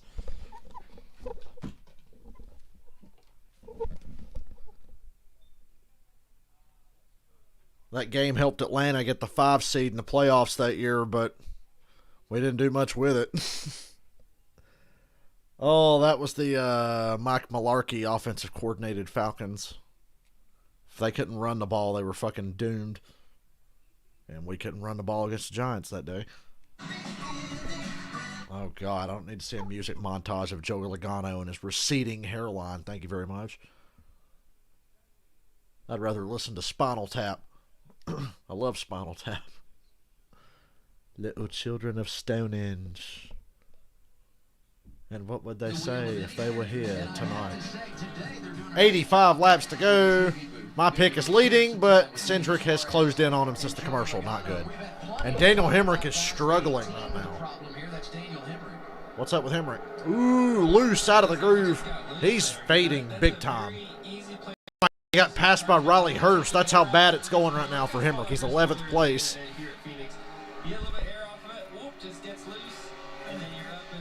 And Cindric's going for the lead. No! Cindric is door-to-door with Allgaier going to turn 1. Damn it. Allgaier's got that outside line. He's got the grip. Look at how bad Allgaier beat Cindric through that corner. My Lord, he stretched it out. That's really impressive. What happened here? Now this is 1 lap ago, so a little bit of a setup here, I guess, for the 22. Well, whatever Cindric did, or Allgaier did just now, he gapped Cindric by a second. Again. Big bottoms. I love Stonehenge. Stonehenge is so fucking good. At this point, you know how it is, Suarez. Tonight I'm Gonna Rock You Tonight. That's funny. That's a funny song. Found a great video. It was Spinal Tap with Metallica and a bunch of other bands, and they all had basses, and they all played Big Bottom at the same time. It was just a wall of basses going. Hey, Janet. Boy, Janet, I spent some money today. Bought a bunch of shirts. But it had been years since I had bought clothes, so I figured it was about that time. Allgaier went around the outside of Cindric and drove away by a second. Cindric's starting to slowly close back in again. But I think if Allgaier just takes that outside line away and doesn't get held up by traffic, he might be able to hold him off. And if it stays green, it's all about what happens on pit road after this. Cindric's crew's had a bad moment or two today. And Allgaier's team got in the lead last time, so I'm confident. Hopefully it'll stay green. I went to Concord Mills Mall near Charlotte. Went shopping because it's been years. And I felt like treating myself. Well, a couple laps ago, we saw the 22 of Austin Cindric close in on the leader of Justin Allgaier. Justin came on the radio. He actually thought there was fluid on the racetrack. He had checked up just a little. Erica, my winning move in the truck race at Las Vegas last night in NASCAR 2005 after I got that speeding penalty. Oh, that was beautiful. I was so mad when I sped. I literally got dead-ass quiet and just drove my ass off for 10 laps to catch back up and pass him at the white flag. I felt like Kyle Busch. I was like, that's my Kyle Busch Truck Series moment right there. The Concord Mills Mall is really nice. The Best Buy was extremely disappointing. But they had an FYE that made up for it. I bought a movie at FYE. I bought it on Blu-ray. Everything else I bought was shirts, food, because I ate at Dave & Buster's while I was there. And I got a new wallet, finally. I was long overdue for a new wallet. Long overdue. You don't need an emulator, Caden. You need to buy you a PS2. Like I did. Fuck that emulator shit. I don't trust it. It's too laggy, too. The input lag. That's why I just got a regular ass PS2.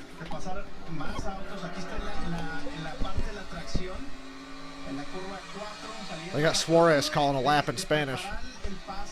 Oh, that's going to drive the boomers crazy now. What's he saying? I can't understand him. I ain't watching NASCAR no more. Oh, we have a caution, unfortunately. And everybody's only got one set of tires left, by the way. I think you stay out here. I'm not ready to pit and put that last set of tires on just yet. I don't know what the caution's for, but we got a caution. Caution is out for the 6th time today. Justin Allgaier leading. And in control middle of this race. Stay out.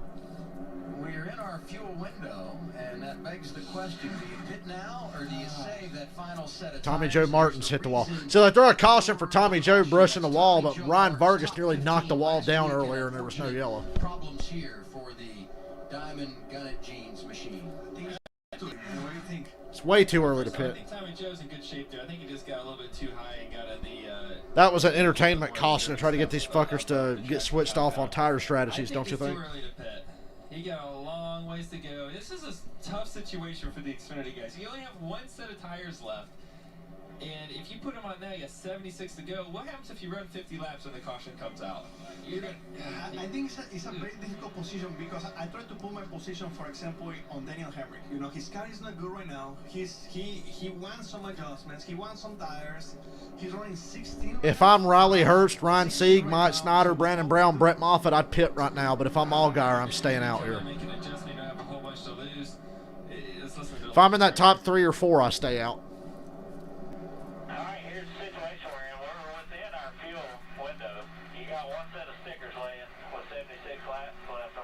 Nope, I'm not pitting.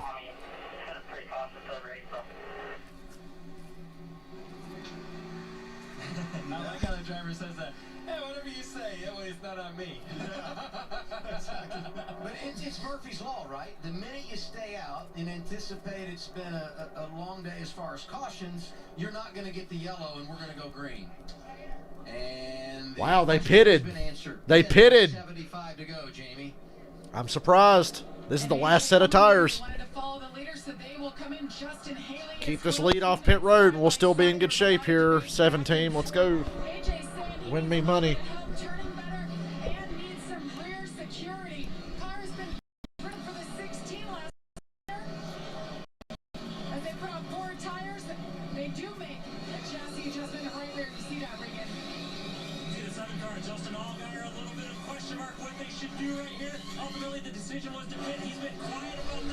I'm an idiot. I would have stayed out. Oh, we lost the lead on pit road. Cendric's got it. Damn it. Oh, wait, no. Ryan Sieg's going to get it. Hey! Ryan Sieg. He saved the set of tires. Sieg with fuel only takes the lead. I don't think he'll have it long. But if I'm Allgaier, pick the lane opposite of what Cendric's starting in because he might get held up by the leader. We'll see. So Ryan Sieg's going to be the leader. But there's too many laps left. He's fucked. Unless somebody stayed out that I don't know about yet. Leaderboard says Ty Gibbs and Brett Moffitt stayed out. But I don't know if that's right just yet. Well, if somebody stayed out, they're on my strategy. I said stay out. That was me. Remember that. I said stay out.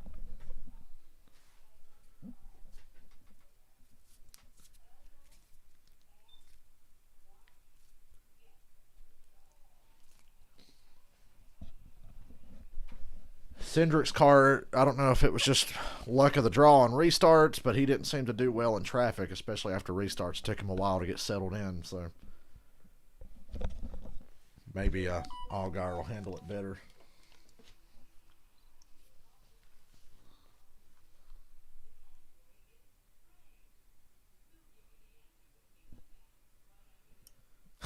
I texted my dad and told him about the Goodfellas Blu-ray box set I bought. I said, I bought Goodfellas at the mall. You can have the DVD and I'll keep the Blu-ray. He texted back, hell yeah.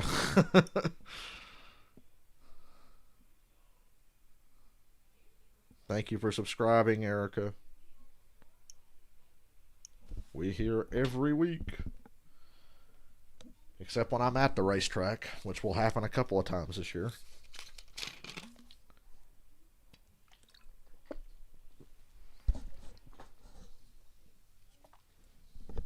I've got 2 memory cards in my PS2, and over half my PS2 games are NASCAR and Guitar Hero. I think I've got let me think. I got Guitar Hero 2, 3, Rocks the 80s, Guitar Hero 4, and Rock Band AC/DC, and everything else. I've got NASCAR, I've got Dirt to Daytona, 03, 04, 05, 06, 07, 08. I got Batman Begins. I got Spider-Man and Spider-Man 2. Those are the PS2 games I have. A lot of the same series. Oh, and I got Tony Hawk's Underground, which I adore. I found a game store at the mall today that had PS2 games, but they didn't have Tony Hawk's Underground 2, and I'm very disappointed. I went in there and said, ooh, and I started looking for Tony Hawk's Underground 2, and I couldn't find it. They didn't have it.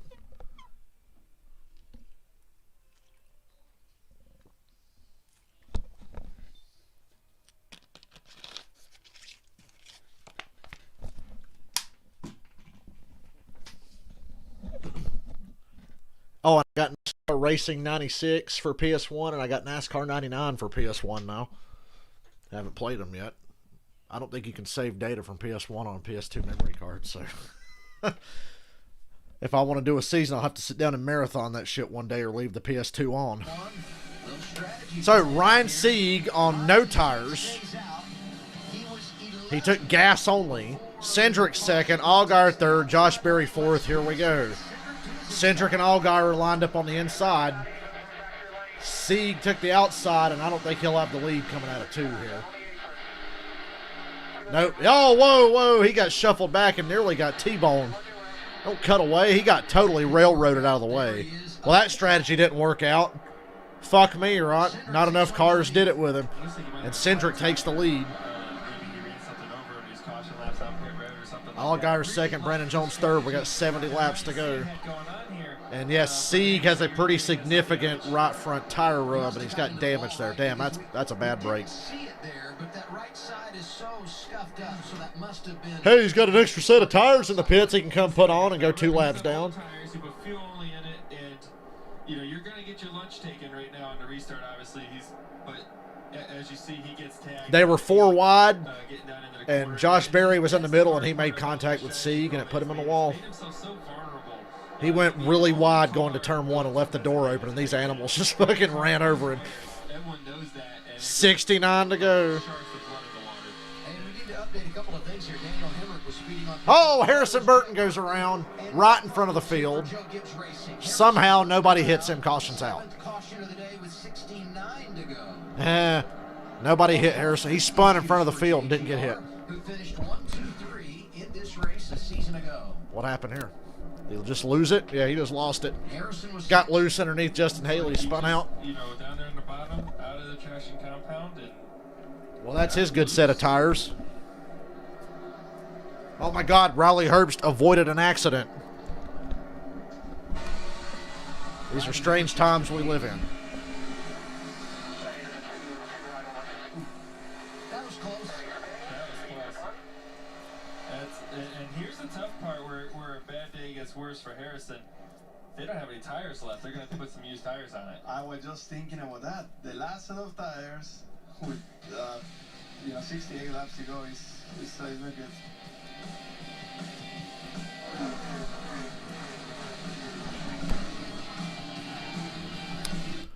Okay.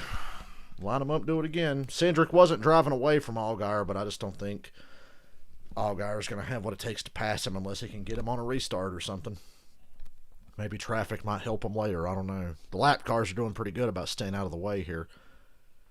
Those guys up front, when they get going, they like to run the wall, basically. So it's easy for guys to get out of the way. Just give them the high side.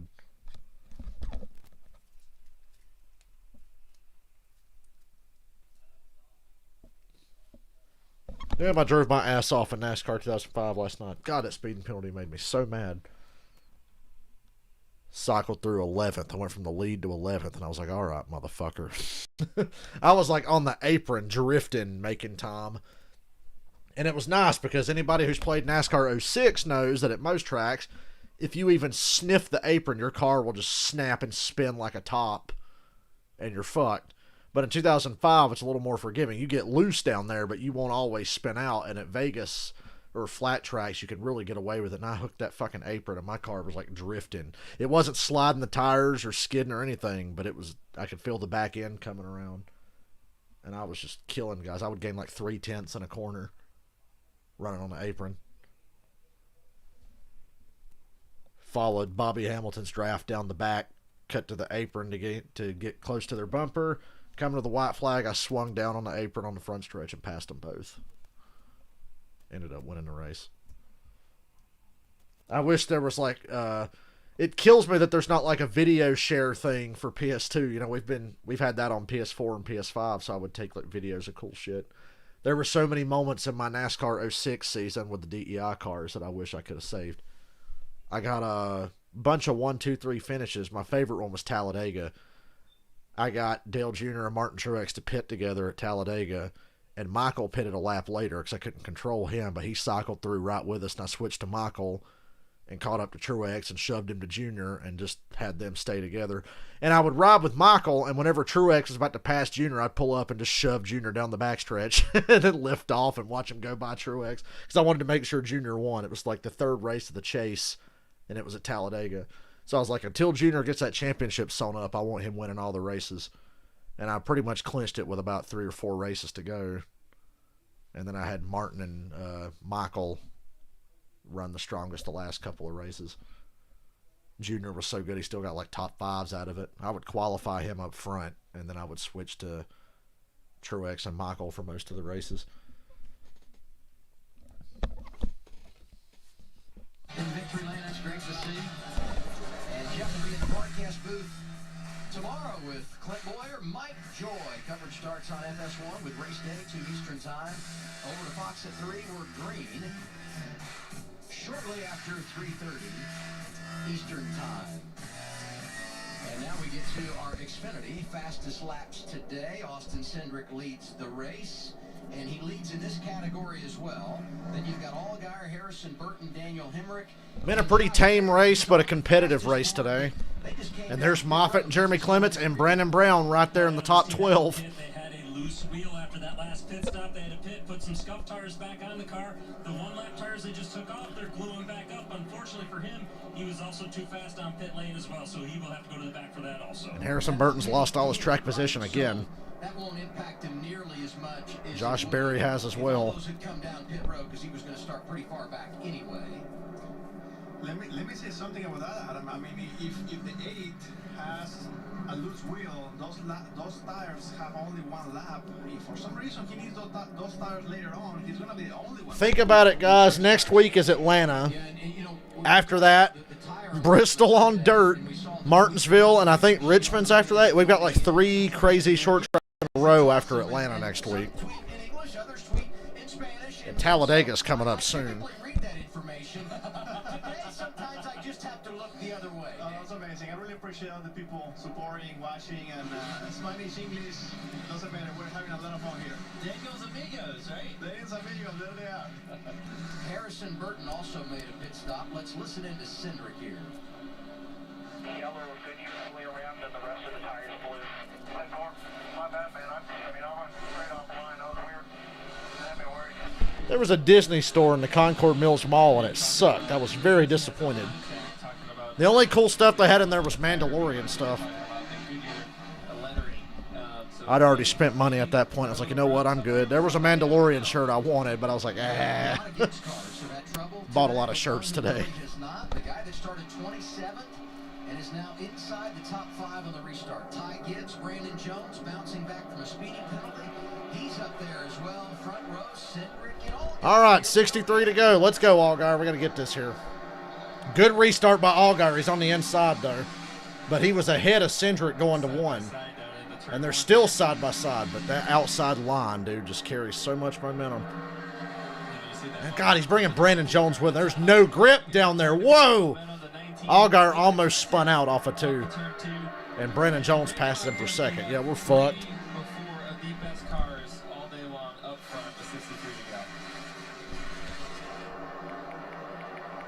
Cindric has led the most laps this season.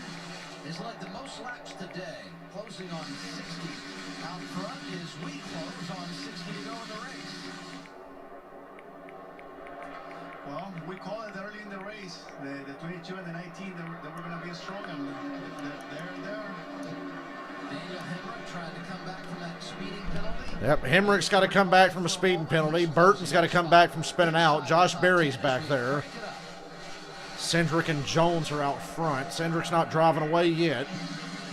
Oh, Brett Moffitt just spun out. Caution. Didn't really need to be a caution, but as an Allgaier fan, I'm glad they threw it. Ty Gibbs is 4th now. Watch that fucker Ty Gibbs win again. You watch. So wait and see what happened here. Car looks like it's in pretty good shape. Tires are up.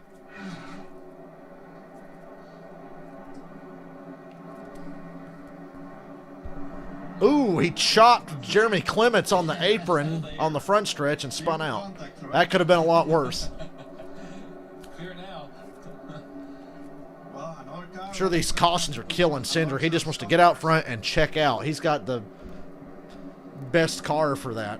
And these short runs are not helping, even though he's doing a great job fighting them off on the restarts. Try to clear yourself and that must just not have known that he was there. He made a good save though.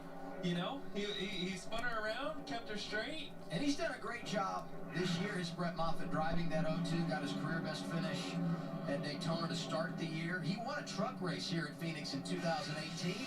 Then next week, went to Miami and won the Camping World Truck Series title. Cindric leading.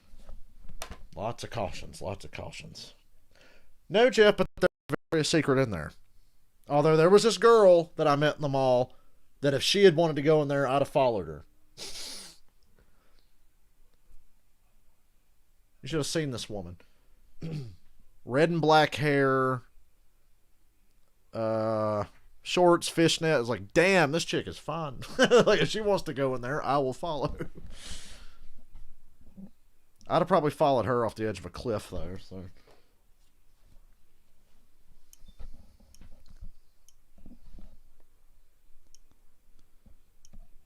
Wearing that mask all day gave me a sore throat. Just like when I was working at that fucking store and I wore the mask all day.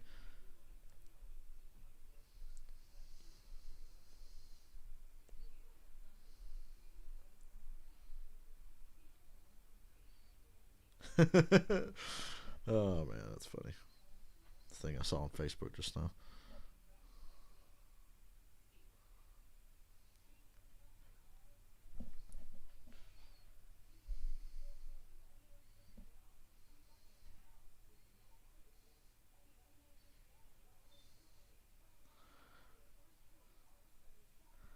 Saw a picture. It says, this is Cam Newton putting in work with the Patriots wide receivers. And it's a picture of Cam Newton standing between two trash cans.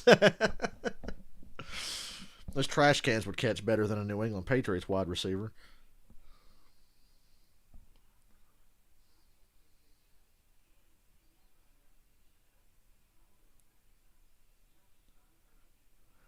Picture of Miz's dad when he was going to fight Shane McMahon, and it says, when you're on your 9th Busch Light and you hear someone say that Jeff Gordon was better than Dale Earnhardt.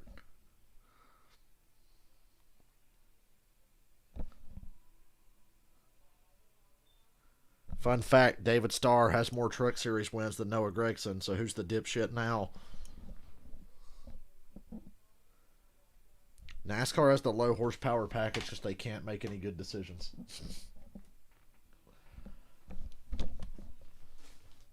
If they would have just went low downforce and took the splitter off the car entirely.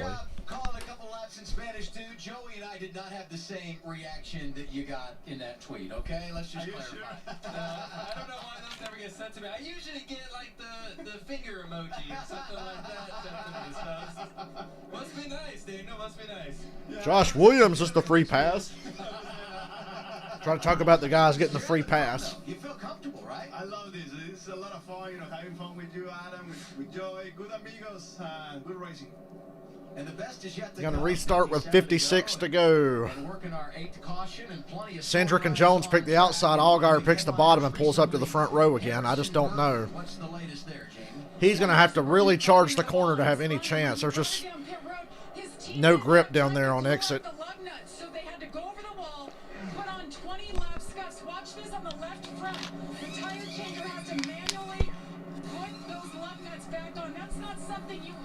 See on pit road.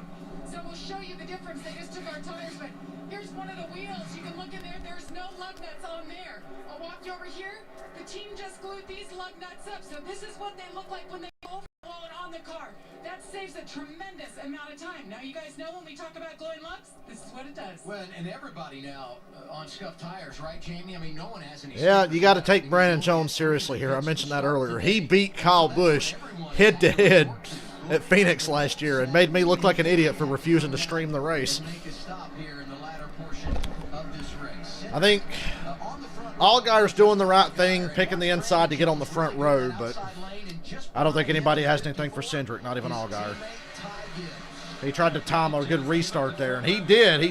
He's getting good restarts, and he's not being pressured into the corner, really. Oh, I think he might have got a bump there from Haley. And Cindric and Jones go around the outside, and they're clear for first and second, and Allgaier's back to third. Jones going for the lead. He got under Cindric off of 2. Almost said 4 because I've been playing old Phoenix and NASCAR games this week, and Brandon Jones takes the lead. He cleared Cindric. 55 to go. Brandon Jones is leading. That was a great move. I don't like the little bastard, but you got to give him credit.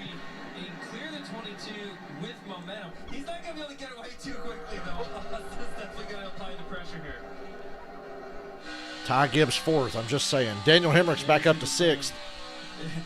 He had a great car earlier. He's still got time to make this happen. But God, Brandon Jones, he looks pretty strong right now.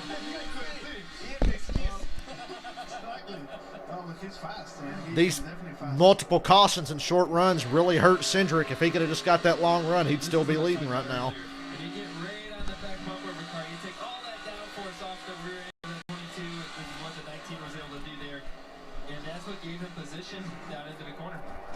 Oh, they're side by side for the lead. Better cut back to 30th. Oh, Josh Berry's got a... Oh, he's around and into the wall. Caution's out. There was a battle for the lead, and they cut to the back, but Josh Berry spun out with a flat left rear. Damn it. That's another Junior Motorsports car bites the dust. Cindric might have gotten the lead back before that caution. We couldn't see. They cut away from it.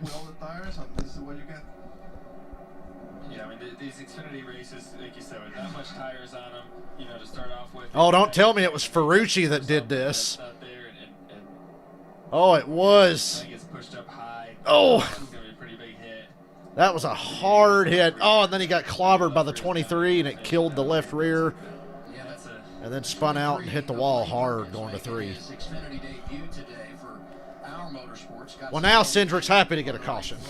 Unless he got that lead back. The leaderboard says Cindric and Allgaier still ahead of Jones. Or they might have got back ahead of him. Oh, he bump and run. We didn't see that because they showed the race for 30th. So Cindric hit him, got to the outside, and I'm guessing he took the lead. And he brought Allgaier with him. Yep, that was well before the caution came out, and Cindric's back out front. Lights are still green, so yeah, Cindric and Allgaier. Although now they have Brandon Jones scored in second. Berry's getting out of the car. That was a pretty hard hit. You couldn't quite tell, but he smacked that driver's side into the wall when he spun around. That was a great bump and run. And that was fair game because, like they said, Brandon Jones got right up under Cindric, shoved him up off of 2 after the restart and took the lead, and Cindric hit him back. Got the lead back.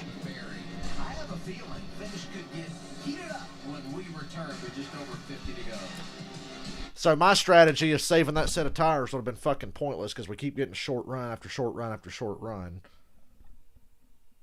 So yeah, don't ever listen to my advice ever again. I would have lost the race today probably. I'd have been back there with poor Ryan Sieg.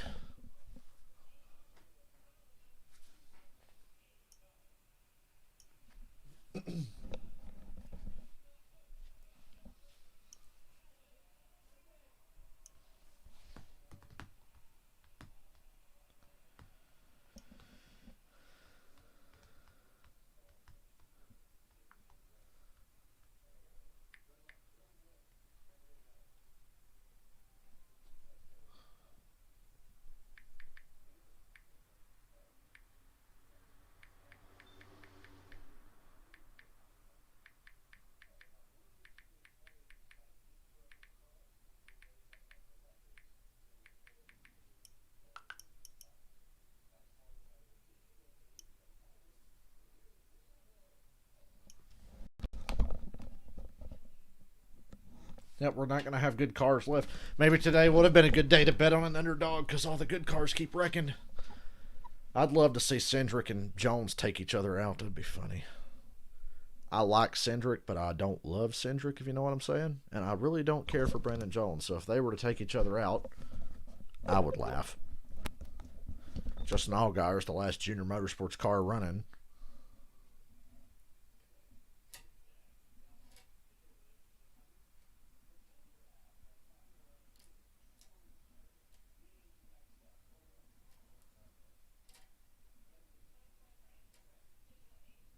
Ew, KFC commercial. KFC is so fucking gross to me now. Like, I have nothing for KFC. Their shit is so goddamn bland, and they took all my favorite shit off the menu. So every time I see a KFC commercial, I'm like, get that shit out of here. Disgusting. I had ribs at Dave & Buster's today. They were a little too delicious. They were, like, too good, you know what I mean? Like, rich, dude. That shit was rich. I got too many. I got the full rack. I should have just got the fucking half rack. I don't know what I was thinking. Number 9 for the NASCAR. That was a waste of money. Here at Phoenix Raceway, Josh Berry into the wall, and here is what happened. Racing the 26th. Ferrucci, how could you? And Santino wanted the traction compound. I wanted to stay up there, and He sure did. So he just ran all over Josh Berry. Ruined the 23 cars race as well. When you're above where everybody runs, it's still sticky, but it's collecting all the dust and all the dirt and everything. That comes Well, for what it's worth, that. Ferrucci's still running. When you get into that, it's just like you're on ice. You just kind of slide all over. From exotic Woodbury, Connecticut, Santino Ferrucci. Racing in that 26. I said he wrecked himself and fled me off. I guess he's just upset he didn't get the outside of 2. I mean, I didn't play here. I mean, didn't realize we were supposed to get grip coming to the end here. Joey, you've got 2 things in common with Ferrucci. Number 1, both from Connecticut. Number 2, every once in a while, you get this. I really like the way you teed that up. Is it a Connecticut thing or what's going on here? I don't know. I don't know. That's what happens on the roadways in the Northeast, I guess. I don't know. Yeah, Ferrucci's from Connecticut. He's used to that.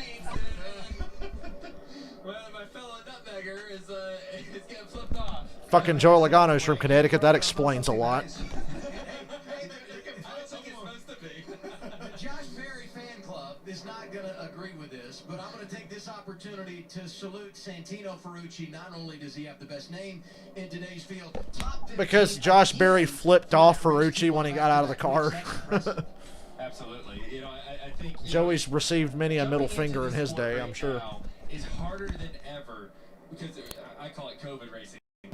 COVID racing. You know, we're not around our team. Don't say that. I was just in a mall today, Joey. Develop right now as a race car driver, or really any racer in the sport right now, whether you're working on the cars or doing a quick room or whatever it is, it's harder than ever right now to do that. So to see some of the success that Santino's having, that Ty Gibbs is having, these guys that you would think the guys that have experience would be accelerating so much more than what they are. But it just goes to show that they're using other tools, whether it's simulation or just trying to find ways to get in race cars one way or another. Now, Daniel, we saw that Josh Berry was not happy with Santino Ferrucci. We also saw that Brandon Jones was hit on the backside by Austin Cindric to take over the race lead. What do we anticipate on this restart between the 19 and the 22?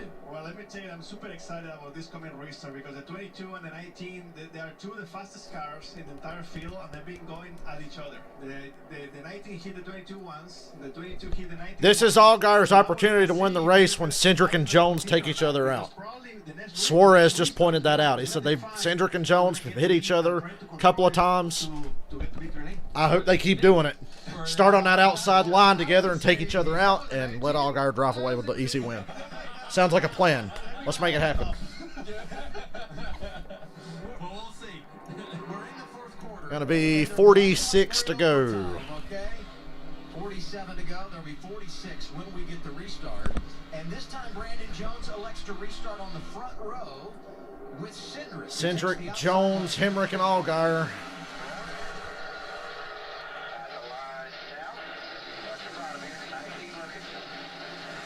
They always have 3 miles per second. It never fucking works. Jones did a better job on the bottom than Allgaier did that last restart, but Cindric's going to be clear going down the backstretch here. Might bring Allgaier with him. Allgaier's got that thing wound up on the outside. Yep. I hate to say it, but it's like a mini Kentucky. You got to run the middle. There's like one really fast line in the corner, and it's the middle. Stevie Reeves, the spotter, walking Brandon Jones. Cindric, Allgaier, Hamrick, Jones. Will they stay green for very long? They keep wrecking. Can you believe it? All them cars wrecked out, and Riley Herbst is still only 10th. All those competitive cars, this motherfucker can barely run top 10 in the best car in the field. Why are we cutting back and showing the restart instead of the race that's going on up front? Oh, because Ty Gibbs almost spun on the restart. Big fucking deal. Can I watch the race now? And then Ty Gibbs blocked Justin Haley into the wall. And then Haley drove in and must have booted him out of the way. Watch this block by Gibbs to Haley going to the outside here. They got the visor cam on it. Oh, yeah. Oh, I'd have punted his ass. I like Ty, but I would have took him out for that. Oh, he gave him a shot in the middle of 1 and 2.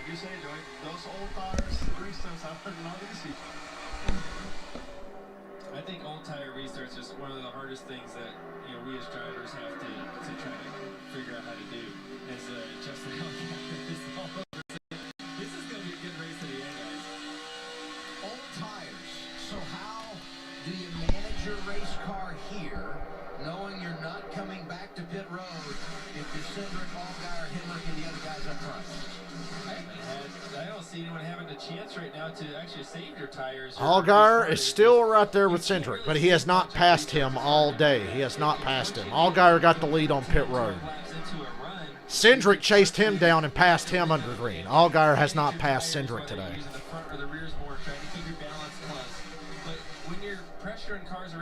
Hamrick's bounced back, and he's in third. The sights and sounds of Phoenix Raceway are outstanding. So as we hit 40 to go, let's crank it up. There's Mike Snyder and Brandon Brown again. Oh, Snyder's in the wall. He bounced off and kept going. I don't know if he'll lose a tire or what, but they've been racing hard all day, those two. They've had a couple of near accidents. That might lead to an accident right there.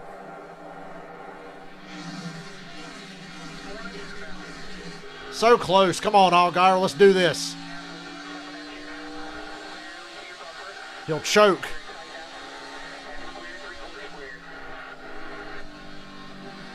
Hey, Kamikaze, Allgaier might win.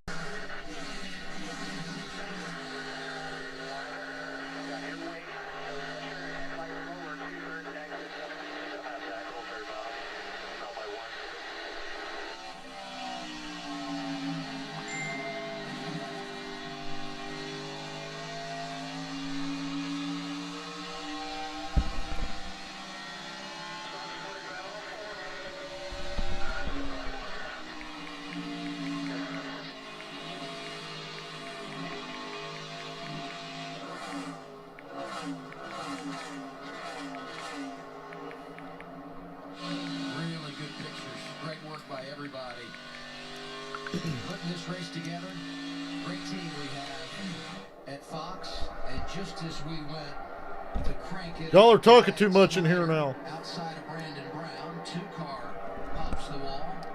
Yeah, that really wasn't anything Brandon Brown did. Snyder just pushed too hard, went wide, and hit the outside wall. Kept going though. And not get fender rubs as much as you used to, but Allgaier's still right there with Cindric. They're not even showing it. They're showing Brandon Jones and Ty Gibbs for third, or fourth actually. And here comes Haley around the outside of Jones. Hey, Brandon Jones starting to fade now. I think that was Brandon Jones actually trying to pass Ty Gibbs, not completing the pass, and once again you see it when he his car's starting to go away. Here comes the car right behind him again.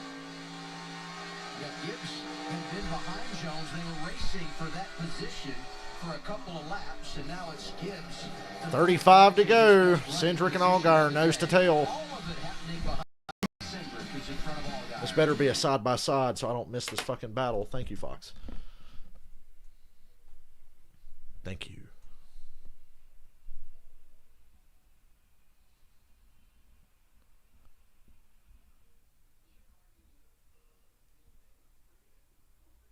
Brandon Jones just crashed off of 2. Caution's out. He crashed. Or he got help. I don't know. It's hard to say. But he hit the inside wall pretty hard. And we have a caution. Oh, they're showing Allmendinger. Did Allmendinger take him out? Because they showed Jones crashing, then they randomly cut to Allmendinger driving down the track. Oh, please tell me he took him out, because I don't like Brandon Jones, but I like A.J. Allmendinger. They're zooming in on the front end of Allmendinger. I think he took him out. Trying to see if Allmendinger got any damage on the front end. We have a caution. Well, nobody's got any tires left. You know you ain't pitting. Jones is getting out of his car. It's done.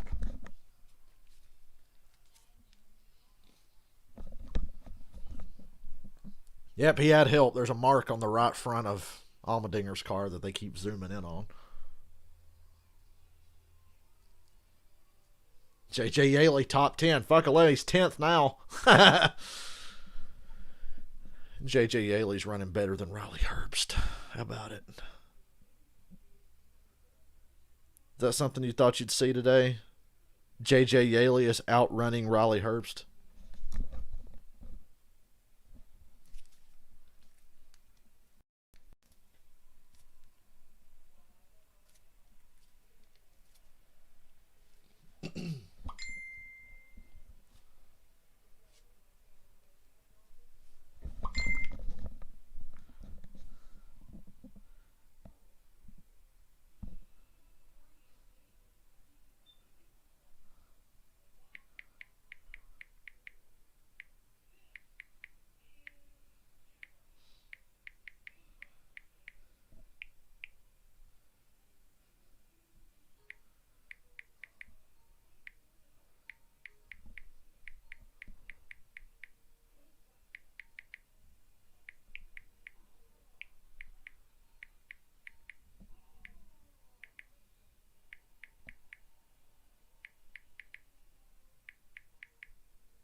Double digits. 10th caution of the day.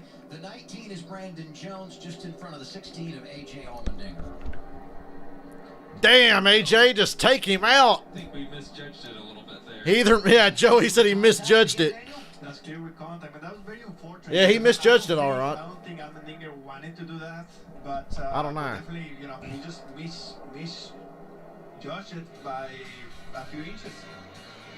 Let's see, here you see just, yeah, the 16, nothing intentional there. I think Allmendinger is just trying to keep his momentum, try to stay tight on the 19. Jones was really struggling on corner exit and got run over, yeah. It looks intentional, but they bring up a good point. It might not have been, because it's hard to say. Did Jones give him a reason to or something? Not that I know of. Remember, J.J. Yaley is like 11th and Herbst is 13th.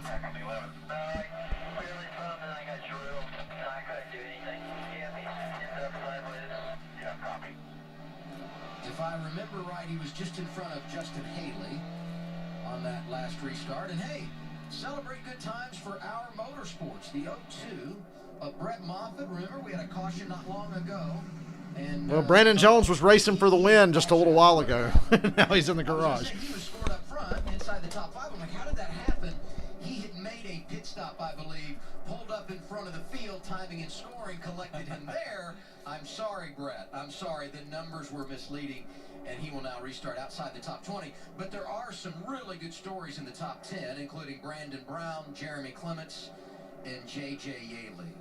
Do you know a NASCAR fan dedicated to helping children through volunteer service? Nominate this fan today for the NASCAR Foundation's Betty Jane France Humanitarian Award. Since its inception in 2006, the award has given $1.8 million in donations to charities representing 40 finalists, impacting the lives of more than 350,000 children in need. Learn more at NASCARFoundation.org/award. I love what the NASCAR Foundation does. You know, it really, you know, includes everybody.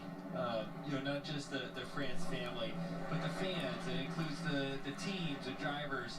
You know, everybody. You know, supports that, and they support the other. and things, initiatives that they have. It's really cool to see everyone work together that way. These are some of the drivers that I was talking about. Less than 30 to go. Not much to talk about because nobody's going to pit. In NASCAR and Look at that waste of space, J.J. Yaley. In the 17, Running better than Riley Herbst. From Arizona and running in the top 10, and just in front of him, Jeremy Clements in the 51 trying to finish top 10 for the third time in 4 weeks. And I mentioned Brandon Brown, but that's become an old hat. This is a team that spends a lot of time up front, and Riley Herbst, who's had a tough start to the year, up in the top dozen as well. Things are changing here in the racetrack. As we can see now, the racetrack has full shade. So, we know that we are at the very last stage of the race. But 29 to go this time. They're going to the green. Hopefully, it suits to some of the race cars. This race is taking forever because of all the cautions. Going down into turn 3 now. That's not being behind the grandstands. Great comeback by Hamrick, who's had some issues today. Hey, the great thing, if I work Monday, I don't work till late afternoon because we're doing second shift work. I get to stay up late and still work the next day and make money. Hooray for me. Let's go, Allgaier. Use the bumper. Cindric would. He didn't use the bumper. Now he won't get a chance. He's just hanging on to second. If he can get clear of Hamrick, and he does on the outside. Boy, Cindric really got a great restart that time. He really took off. This race is a foregone conclusion. With 28 to go, it feels like no matter how many cautions they get, I just don't think it's going to make a difference. The cream always rises to the top at the end of these races, no matter what, all the time. And it'd be interesting to see if the 7 can apply the pressure and stay on it as they run a couple different lines through 1 and 2. As you see, the 22 kind of run the radius, stay high. I almost want them just to tick these laps off and get it over with. We know Cindric's going to win, barring disaster. Enough restarts, you never know, but barring disaster, yes, Cindric's got this in the bag. And the only driver not in the field today that was going for the title was Chase Briscoe, who's now a rookie driving for Stewart-Haas in the Cup Series. The other 3 drivers, Justin Haley, Justin Allgaier, Austin Cindric, they're 1, 2, 3. The last time they were here, much more pressure, but each of them hoping to collect a trophy this afternoon. And Brandon Jones from the Care Center. Let's go to Jamie Little. Top 5 car all day. Got run over.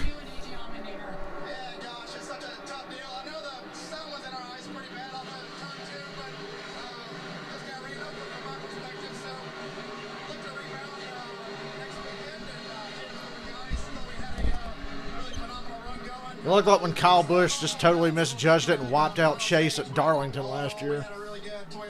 So, yeah, I'll give Allmendinger the benefit of the doubt there. Looks like I just got ran over by AJ, but, I'll keep a notebook of all this stuff and use it in my future. Thanks, Brandon. Yeah, he owes him one. Jones definitely owns it. He owes AJ one. Cindric slowly starting to pull away, about half a second now with 24 to go. Jeb Burton racing Allmendinger for 6th. Be careful, Jeb. AJ needs glasses, apparently. Jade Buford's in the top 10, and Riley Herbst isn't. That is so fucking sad. I don't care how good Brandon Brown, Jeremy Clements is. They should not be outrunning the Stewart-Haas car, okay? They shouldn't. And Herbst just about wiped out off of 4, off of 2, actually. I keep mistaking the corners because Phoenix has been this way for a couple of years, and I still get confused on my corners. What are you going to do? Oh, the 48 doored him. Back here for 11th and 12th. A little bit of contact. You see the... A little bit. Tire, the 48. 48's working hard there, but he's making it. He's out driving Riley Herbst. Look at that. Pathetic. Herbst couldn't make the pass for 11th on that fucking 48 car. And I don't even know who owns that 48 car. And every spot matters, I think for Buford, a top 10. J.J. Yaley's still in the top 10. It's a big deal for that race team, so they're going to fight hard because having that stat, it feels nice, having the, at the end of the day, having a certain amount of top 10s or top 5s or even in the win column, you fight for every one of those. No one's... Herbst is going to have to wreck the 48 to get by him. He's going to have to dump him to get by him. Oh, he might get him this time. Oh, 48 got really tight. He's in the wall. He hit the wall. That might bring out a caution. You hate that because they were in That might bring out a yellow. Looked like he just Nothing Herbst did. The 48 just pushed too hard and hit the wall. high out of the awesome sauce. It just is not very awesome anymore. And you get into where it's very dirty. He's And really wore that fucking car out. it happens so quickly. You're right on the edge 20 of to it. go. Still no Those caution. papers right on the edge of it is where it's the freshest. But if you jump They it, stay green. They're keeping an eye on that 48 in case he drops anything. and there you see it right So the there. 48 beat himself. So congratulations, Riley Herbst. You're 11th now.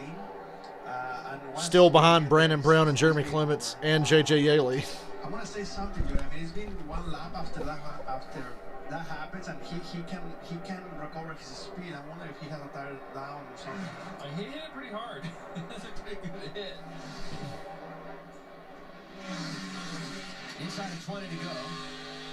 And Austin Cindric with a half a second advantage over Justin Allgaier, but they're really not able Got to a get race away for from third, each other. Haley and Hamrick. And now for third, Haley and Hamrick. And this is a hard pass to make. You see Hamrick coming. He's going to pull the slide. Hamrick makes drive. the They're gonna pass. slide up in front of Justin Haley. Haley's But gonna get Haley's it. got the run back off the corner. Will he go anywhere with it? Nope. Looks like he just Stays gave it behind to him. there. I'm very surprised on that one. Haley could have pressed the issue there and got back to the inside, but he let him go. That much quicker.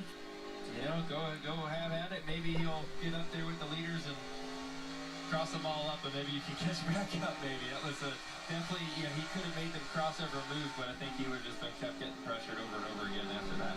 I probably mentioned it too early, but that sun is still pretty bad. Now Herbst is about to wreck J.J. Yaley to get a top 10. From that onboard camera, the sun was hitting pretty bad. Ooh, Yaley drove it in on Brandon Brown, makes the pass. Brown had a moment in the middle of 3 and 4. Herbst follows him through. Hey, Riley Herbst is 10th. You know, Herbst driving that 98 for Stuart Haas. The announcement. Herbst is fucking garbage. Just pathetic. No reason he shouldn't be 5th or better right now. Basically, the road 10th place is pathetic for that car. that are partnered with Xfinity Weekend, so we'll see him first at Circuit of the Americas. Great finishes this year. 26th, 39th, 11th, and 40th. Didn't that car win 9 races last year? It's a great run for that team. And J.J. Yaley's 9th. to your home track. You want it just a little bit more. You know, you want to win them all equally, but there's something about going home. Joey's right. I'm sure Martin Truex Jr., when he races at all 25 of his home racetracks, he really wants to win, you know? That's why Truex won so many races for a little while. All them home racetracks. Look at the age. JJ's 44. You find him on a NASCAR entry list, any series, virtually every weekend, right? He'll drive anything. Doesn't matter where it's Anything with an engine, just like Jimmy Johnson. He's going to give you his best effort in doing it here today, trying to hang on tonight, but he's got his hands full. Oh, yeah, Herbst, you work him over with that superior horsepower and equipment you have. He's got speed on him for sure. It's just a matter of time, him trying to set up the pass. I feel like the Xfinity Series, if it was split into classes, Herbst would be dead last in his class right now if the car is left running. Except maybe Mike Snyder, but he's got damage. He pounded the wall, and Harrison Burton's had issues today. 13 to go. Cindric's almost 0.8 of a second ahead of Allgaier.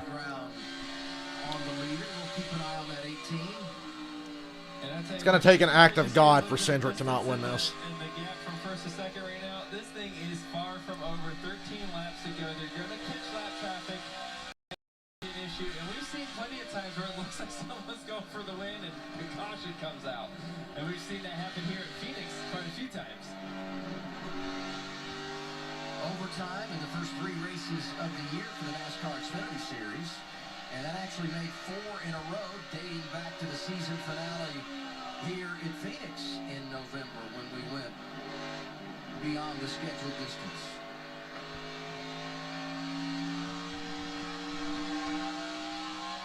I love listening to those in-car cameras and listening to how the drivers drive corners. 11 to go. So differently. Where some drivers will roll a long way. $4.25 driving out of the front windshield of Allgaier. I was just thinking about that, listening to Herbst is sliding sideways as he tries to pass J.J. Yaley and can't get it done. He gets out of the gas again, and then he comes back. Fucking bum. But he's trying just to set up the J.J. Elley sucks in good equipment. How the hell is he running this good in that 17 car? And how was Riley Herbst not able to pass him with ease? If we do get a caution, two drivers I'll be watching, Ty Gibbs on board here. And team Remember when J.J. Elley drove the 18 car in Cup? Mark Martin sure does. in the latter portion of this race, just not in the track position to do anything with it. 10 to go, coming to 9 to go That's how now. these races are. You can't afford to make mistakes. It's 200 laps. It's not that long. And you don't have many opportunities to work on your car. You only have 3 sets of tires laying. So you can't have speeding penalties. You can't have bad pit stops. You can't have bad restarts. You have to be solid the whole race. And honestly, that's what you see. 22 had a pretty solid day, and he's got himself up in front right now at that clean air. If you put the 7 in front. Oh, we got a crash. Alex LeBay. Hard crash in turn 3. Caution's out. Here we go. One more shot, Allgaier. One more shot. 27-year-old out of Canada won the I don't think it's going to make a difference, but you never know. A few years It's an ago, opportunity is what it is. time we've seen the yellow flag, and there's really no drama on pit or no pit because no one has any. But we'll get a restart that will define this day. Here's what happened. It's hard to say from that angle. He probably got tagged down into the corner there just as quickly as he spun out. That's what that would tell me.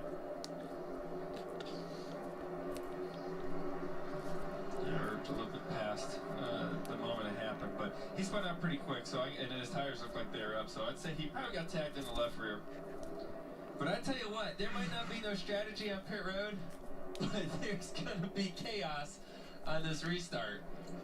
I would tell you that many cruise ships out there, they wish they were saving some tires because they already had 2 cautions. One right now with 8 to go, another one a little bit ago with 30 to go, where it was a perfect window for tires. But it's very easy to be a quarterback on Monday, right? Of course, but you imagine if you had new tires and everyone else out there had 60 laps on their tires? Yeah. Oh. It's hard to say if the 36 got hit. He might have got hit, or somebody just took the air off. He lost it and backed it into the wall. So even if you had tires, you wouldn't have Shit all over the front stretch. Got to clean that up.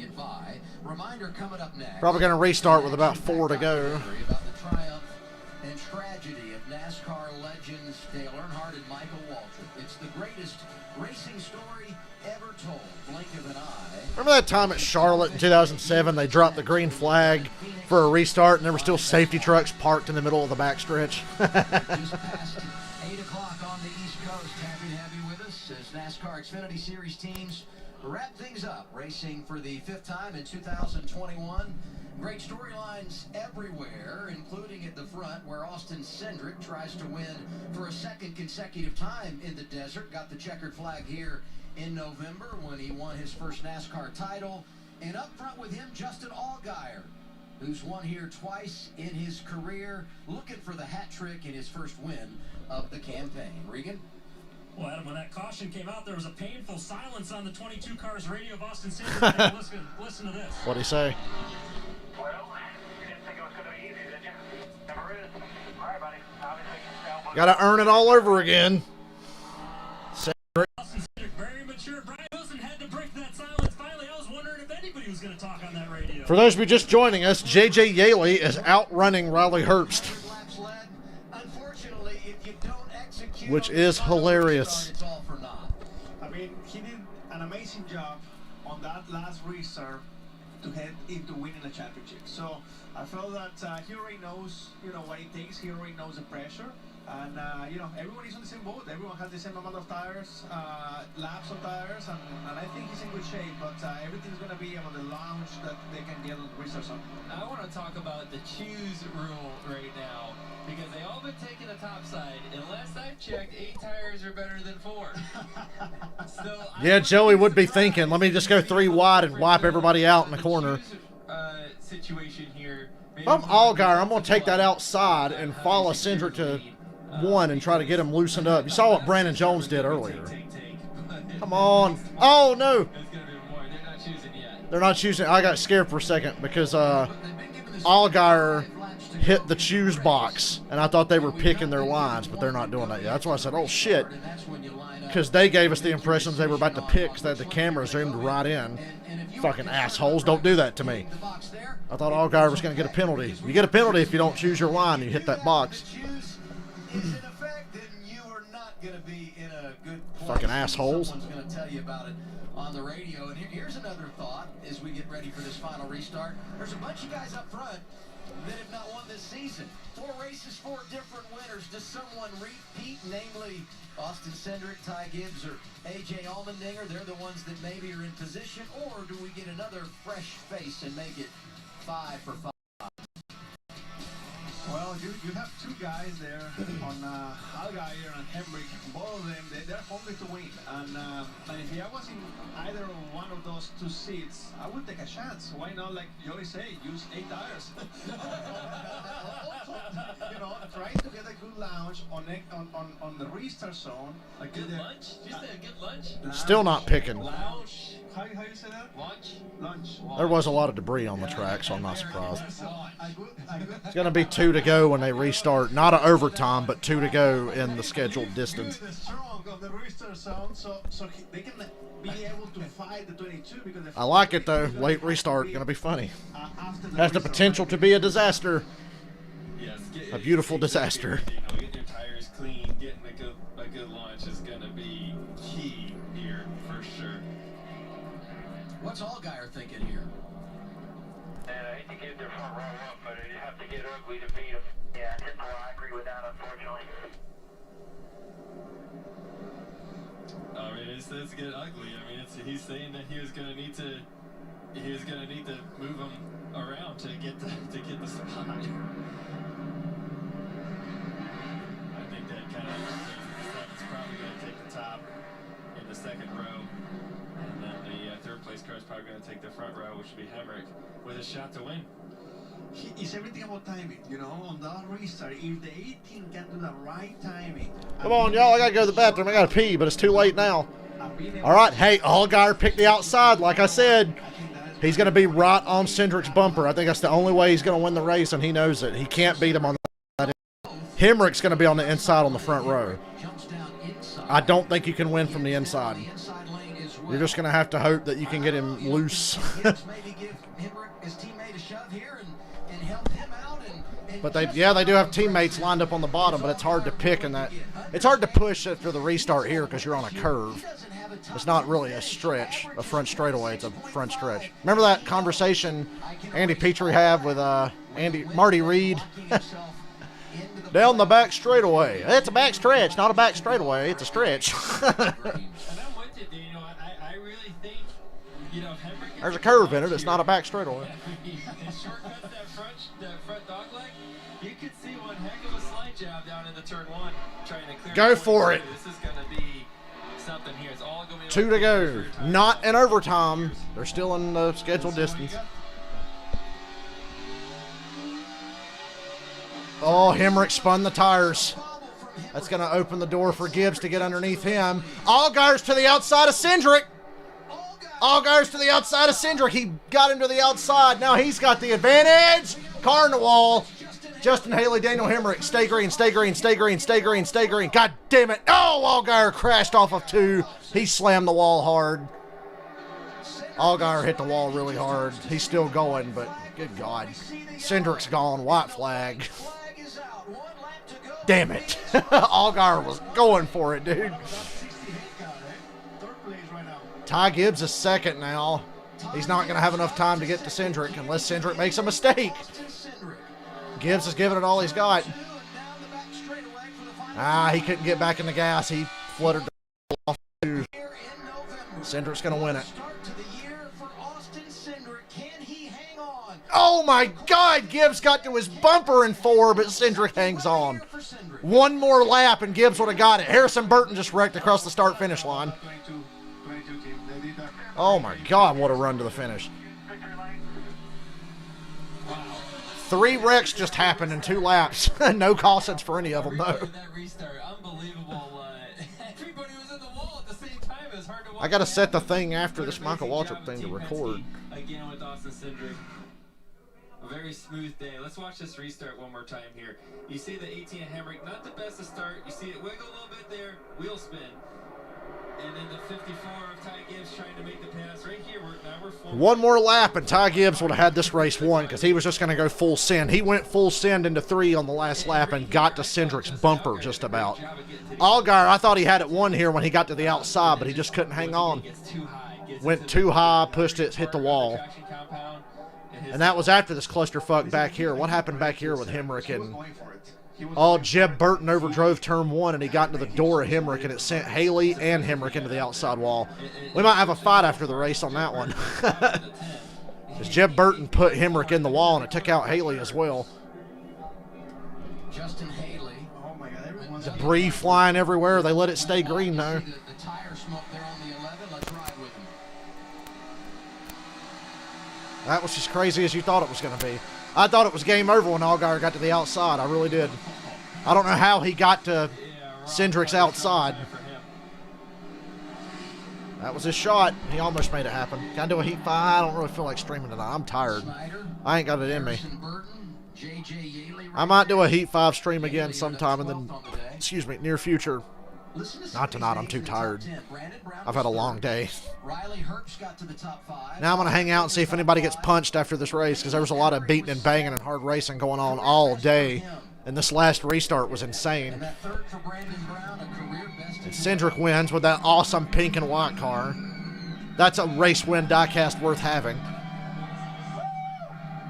You never wear a white fire suit. If you shit your pants in the race like Tony Stewart did, it'll show. Hey, Robert, you missed a hell of a race. I barely made it. I only got back home a few minutes before the race. I was in Charlotte today. 32 laps, Justin Allgaier pushing. God damn it, Justin All. Every junior motorsports car got junked today. No, just disappointing there. You know, we got to his outside, and I thought we had it. Brandon Brown finished 3rd. Riley Herbst finished 4th. Pure talent, you know what I'm saying? But just proud of these guys. Everybody, pure talent. It wasn't everybody wrecking on the last lap. That was all Herbst, baby. Bailey Curry, top 10. We rallied. We had incredible pit stops on pit road all day, and just made good adjustments. And, what a race. Made our way to the front, and I learned a lot, I think, for when we come back here in the fall. Hopefully we're in that Final Four. So hats off to all the guys, everybody back at the shop that's working hard. Hi to my daughter and my wife back at home. And we'll be home and go get ready for Atlanta next week. Austin Cindric climbs out of his race car. Austin, you had to fend off a late race restart from the 7 car. A lot of cautions today. That race ran long. Outside, what were you thinking at that moment? Yeah, I think it was definitely hey, Robert. From the last time here. He obviously got a really great restart. And I hope the funeral went well. Yeah, just those are not fun. And, came away with the one here with the car shop Ford Mustang. I don't look forward to the ones I have to go to in the future. For this season and get the pink and white colors in victory lane. 2 straight wins at Phoenix for you. Did you send a message for later this year today? Look, it's data points. I mean, you have to work hard the rest of the year to get here. So that's where my focus is. And yeah, guys, Riley Herbst totally didn't take advantage of everybody good wrecking when Jeb Burton wiped out the entire top 5 except Cindric on the last lap, or with 2 to go. Thank you, Lori. Daniel, Joey, your final thoughts on no fights on pit road? Come on, there's a lot of guys that should be mad there. That's what I've learned here today. Being close to the front on the final restart, you know chaos is going to happen, especially on old tires like you saw there. If you were in the hunt, you can get a top 5 finish, even if you were 10th or 12th on that final restart. So complete chaos, a great job by everybody, trying to get everything they could. No one was patient, that's for sure. Everyone got all they can get at the end. It was a lot of fun to watch. I knew that. And the boomers are never going to watch NASCAR again because they let a Mexican call the race. I can't understand what he's saying. I ain't watching NASCAR no more. The 22 just he was very, very strong, and he's confident here, man. 2nd win in a row, 1 championship. He's going to come back here, and he's going to be strong. And he's now got 10 career wins, 3rd youngest to 10 wins behind Joey Logano and Kyle Busch. Guys, great job today. Good luck in the race tomorrow, all right? Thank you very much. Hope tomorrow's as fun as that race was just now. That was pretty fun. Cindric was clearly the dominant car, but there was a few moments you wondered. Brandon Jones and Allgaier gave him a scare a couple times today. Hamrick was strong as well, but he got wrecked by Jeb Burton there at the end. And yeah, Michael, send me the odds sometime before the race tomorrow, and I'll let you know what I think. Now let's go to Michael Waltham's documentary. It's the blink of an eye on Well, I will watch that blink of an eye thing later. I've got it recording. So this is where we part ways. And I will see y'all tomorrow around 3:30. So have a good night. I'm going to go fucking relax now because it's really starting to hit me just how much walking around and shit I did today. And my throat is sore from wearing that fucking mask for a few hours. That's the only shit thing about wearing the mask. You wear it for too long, if you have to go out somewhere, your throat gets sore. So, wish me luck. Hope I didn't catch the Rona. Good night, everybody. See you.